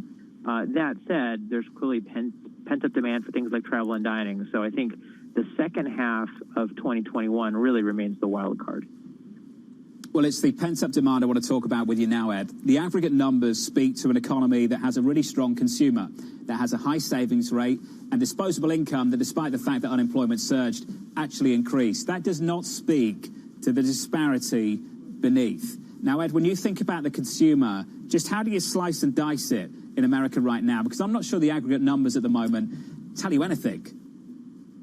So we think that's exactly right. Look, we're most constructive on the high-end consumer, right? Obviously supported by things like the stock market, strong real estate prices, and candidly pullbacks in other areas of spending. But I think exactly to your point, we have a lower-end consumer, right? Much higher unemployment, other restrictions, difficulty in working remotely and things like that are really inhibiting that consumer. So we really think it's kind of a tale of two cities, with this middle to high-end consumer really being incredibly robust and the lower-end consumer really struggling today. So, Ed, when do you expect the lower-end consumer to actually start recovering? When do you expect that to happen? And how would you play that story? Through the equity market. There is so much hope about the forward outlook at the moment. Vaccinations begin. The consumer starts to go out there and spend again on bricks and mortar in a way that it hasn't been able to, on experiences in a way that it hasn't been able to in the last 9 months. I want to understand when the consumer in its entirety across all spectrums, Ed, starts to recover. Well, a lot of those lower-end consumers have service jobs, right? So they're going to require some of these experiential activities to re-engage, to drive down unemployment, particularly at lower income levels. But when that happens, again, we could be positioned for one of the strongest consumers we've seen in some period of time. You know, one stock which we have actually liked through the pandemic and has been a winner, but Walmart really cuts right down the middle. And so relative to other stocks that have seen a pandemic boost and may see trends taper, this is one where should that middle or lower end consumer start to really rally, they'll have really legs beyond this pandemic period. So, Ed, you'd be willing to overweight Walmart, underweight Home Depot going into 21? My colleague covers Home Depot and Lowe's, so I'll defer to him on that. But Walmart really remains one of our top picks right now. I'll keep you out of trouble, Ed. It's great to catch up, sir. A happy Thanksgiving to you. Ed Uruma there at KeyBank. Thank you, sir. Want to head back to the market desk and get you some movers. Back with us. Here's Danny. Hey, John, electric vehicles, that EV trade is coming on decently strong today. Surprising because pre-market, some of these weren't doing as well. But as we got closer to the opening bell, stocks like Tesla, fuel cells started to pick up some steam. Are they in a bubble? Bloomberg Opinion's Chris Bryant says so. He says that the revolution is real, but valuations have become divorced from the messy reality of the industry. Well, if you're playing in today's trading session, that certainly doesn't seem to be the case. Look, Blink up as much as 17.5%. I also want to switch up the boards, though, and I was talking about this before, John. Some professional traders, maybe they're at home taking the day off after Thanksgiving, but it is a day traders market. Day traders are still heavy playing in this. These are the stocks that they really like. The recent IPOs, Palantir, Snowflake, Zoom, all of them also have some options expiring today that got really heavily traded, heavily bought up before Thanksgiving. Zoom, for example, has an option expiring today that's at $450. So don't be surprised if the price really stays pinned to that level. Same story with Palantir and Snowflake. That really heavy call option activity going to hallmark a lot of the recent day traders, really helping to give these stocks a boost in today's session, John. Danny, thank you. Danny Berger, let's just borrow that line again. The equity market divorced from underlying fundamentals. That has been the story through much of 2020 for many of you. Some people might not share that view, but I can tell you that was the objective of policy, to divorce financial conditions from fundamentals. So we can sit here and say, I guess they've been successful, and maybe they will continue to be successful through the year as the data gets worse. That's the question for me. The data's set to get worse going into year-end. How does this market respond to it? Coming up on this program, high-grade credit spreads grinding tighter with fading issuance and increasing demand. That conversation up next with the wonderful TD's Priya Misra. From London and New York this morning, good morning. Equities up on the S&P 500 up 0.4%. You might have a record high NASDAQ in the mix too. This is Bloomberg.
Well, the main instruments on board include a dual frequency radar altimeter.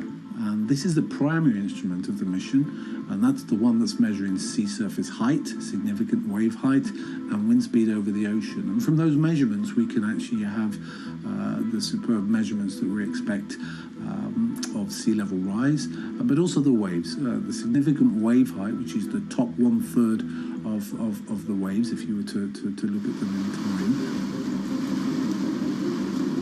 Sea level rise is accelerating, and it is not geographically uniform. In some regions, the rate of rise is 2 to 3 times faster than the global mean.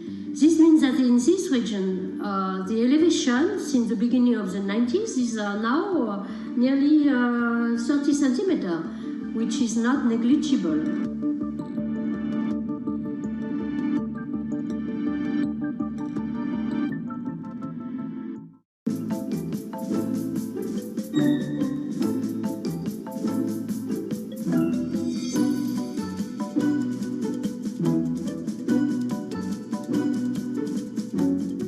Never met, obviously, Walt Disney, but if you had a chance to talk to him, what would you want to ask? Obviously, probably the number one question would be, how am I doing? You know?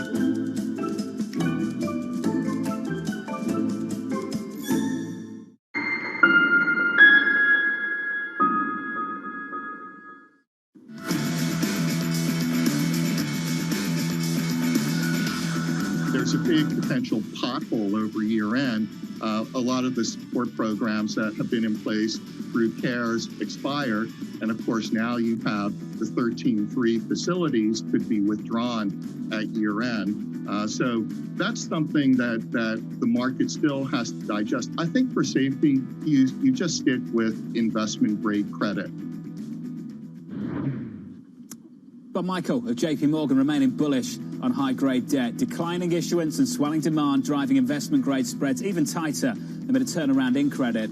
The high-grade rally gifting issuers record low funding costs. For more, let's bring in Bloomberg's Taylor Riggs. Hey, Taylor. And John, why not borrow, right? It's basically free at this point, and you really see that within the spread compression here. We're taking a look at let's just think about this. The 10-year Treasury is at 85 basis points, right? So where are you going in search of yield? Thanks and all to the Fed. What that means is the high yield to worst, down to just 1.85%, John. So you really are getting some of that big, massive spread compression that you see. If you want to take a look at a chart here that we're showing inside the terminal, you mentioned supply and demand dynamics. How much of this has been record issuance really coming in as issuers wanted to take advantage of that low yields? But let's face it, a lot of these companies have already issued debt. Their balance sheets are loaded up. They don't really need a lot more debt. So if you start to see some of that supply shrink, that will lead to further spread compression as demand now starts to outweigh some of that supply. But it's interesting that the guest earlier was talking about sticking with some of the investment grade and some of the higher grade credits, because if you need leverage somewhere, where are you going to get it? And this is a chart that's fascinating. 20% return if you're going down into some of the weaker balance sheet companies. The strong balance sheet companies in the last month only returning about 4%. So John, you have to find yield somewhere.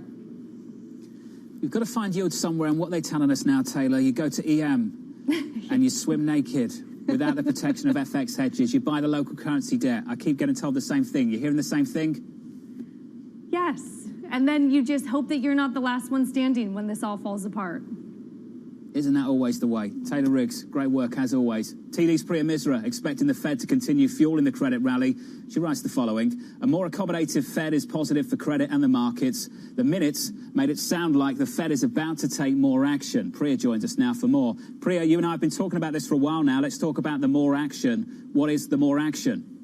Hi, John. So I think what we heard from the minutes is they want to make QE state contingent, which makes a lot of sense, because what they've been saying is we're going to buy 80 billion for coming months. Well, is that 2 months, 4 months, 24 months? So I think for the Fed to say that they want to link that pace of buying, as well as how long they're going to buy, to economic outcomes, link it somewhat to forward guidance. I think what they're trying to do is be accommodative if the economy requires it. They're also trying to prevent, I think, a taper tantrum. Because if you remember in 2013, when at that point Chair Bernanke tried to reduce market expectations, we had a big tightening in financial conditions. I think they're trying to prevent that, and that's very bullish. I also think, given all the downside risks, remember the meeting was 3 weeks ago, so we've actually had a much worsening situation in terms of COVID. We still don't have a fiscal package. Our view is with a divided government, you're not going to get a large fiscal package. 13.3 facilities have rolled off. So I think when we mark to market the minutes, I would actually argue they're going to do some WAM extension. So extend the weighted average maturity of what they're buying from the current 5-6 years closer to QE3 levels of 13 years, 12 years. And that's going to keep Wow. that long end of treasuries contained. So, Priya, you expect them to double the average maturity of the bond buying, extend that out. What do they lift the monthly rate by? Can you just repeat that? What do you think that will be? So I think they keep that 80 billion unchanged for now. If it turns out we Okay. get a much bigger fiscal package, I think they'll have to increase it. What I think happens is that 80 billion of buying in 5-year average maturity goes to 80 billion in 12-year or 13-year average maturity. So the long end of treasuries, and this makes sense because they've actually moved the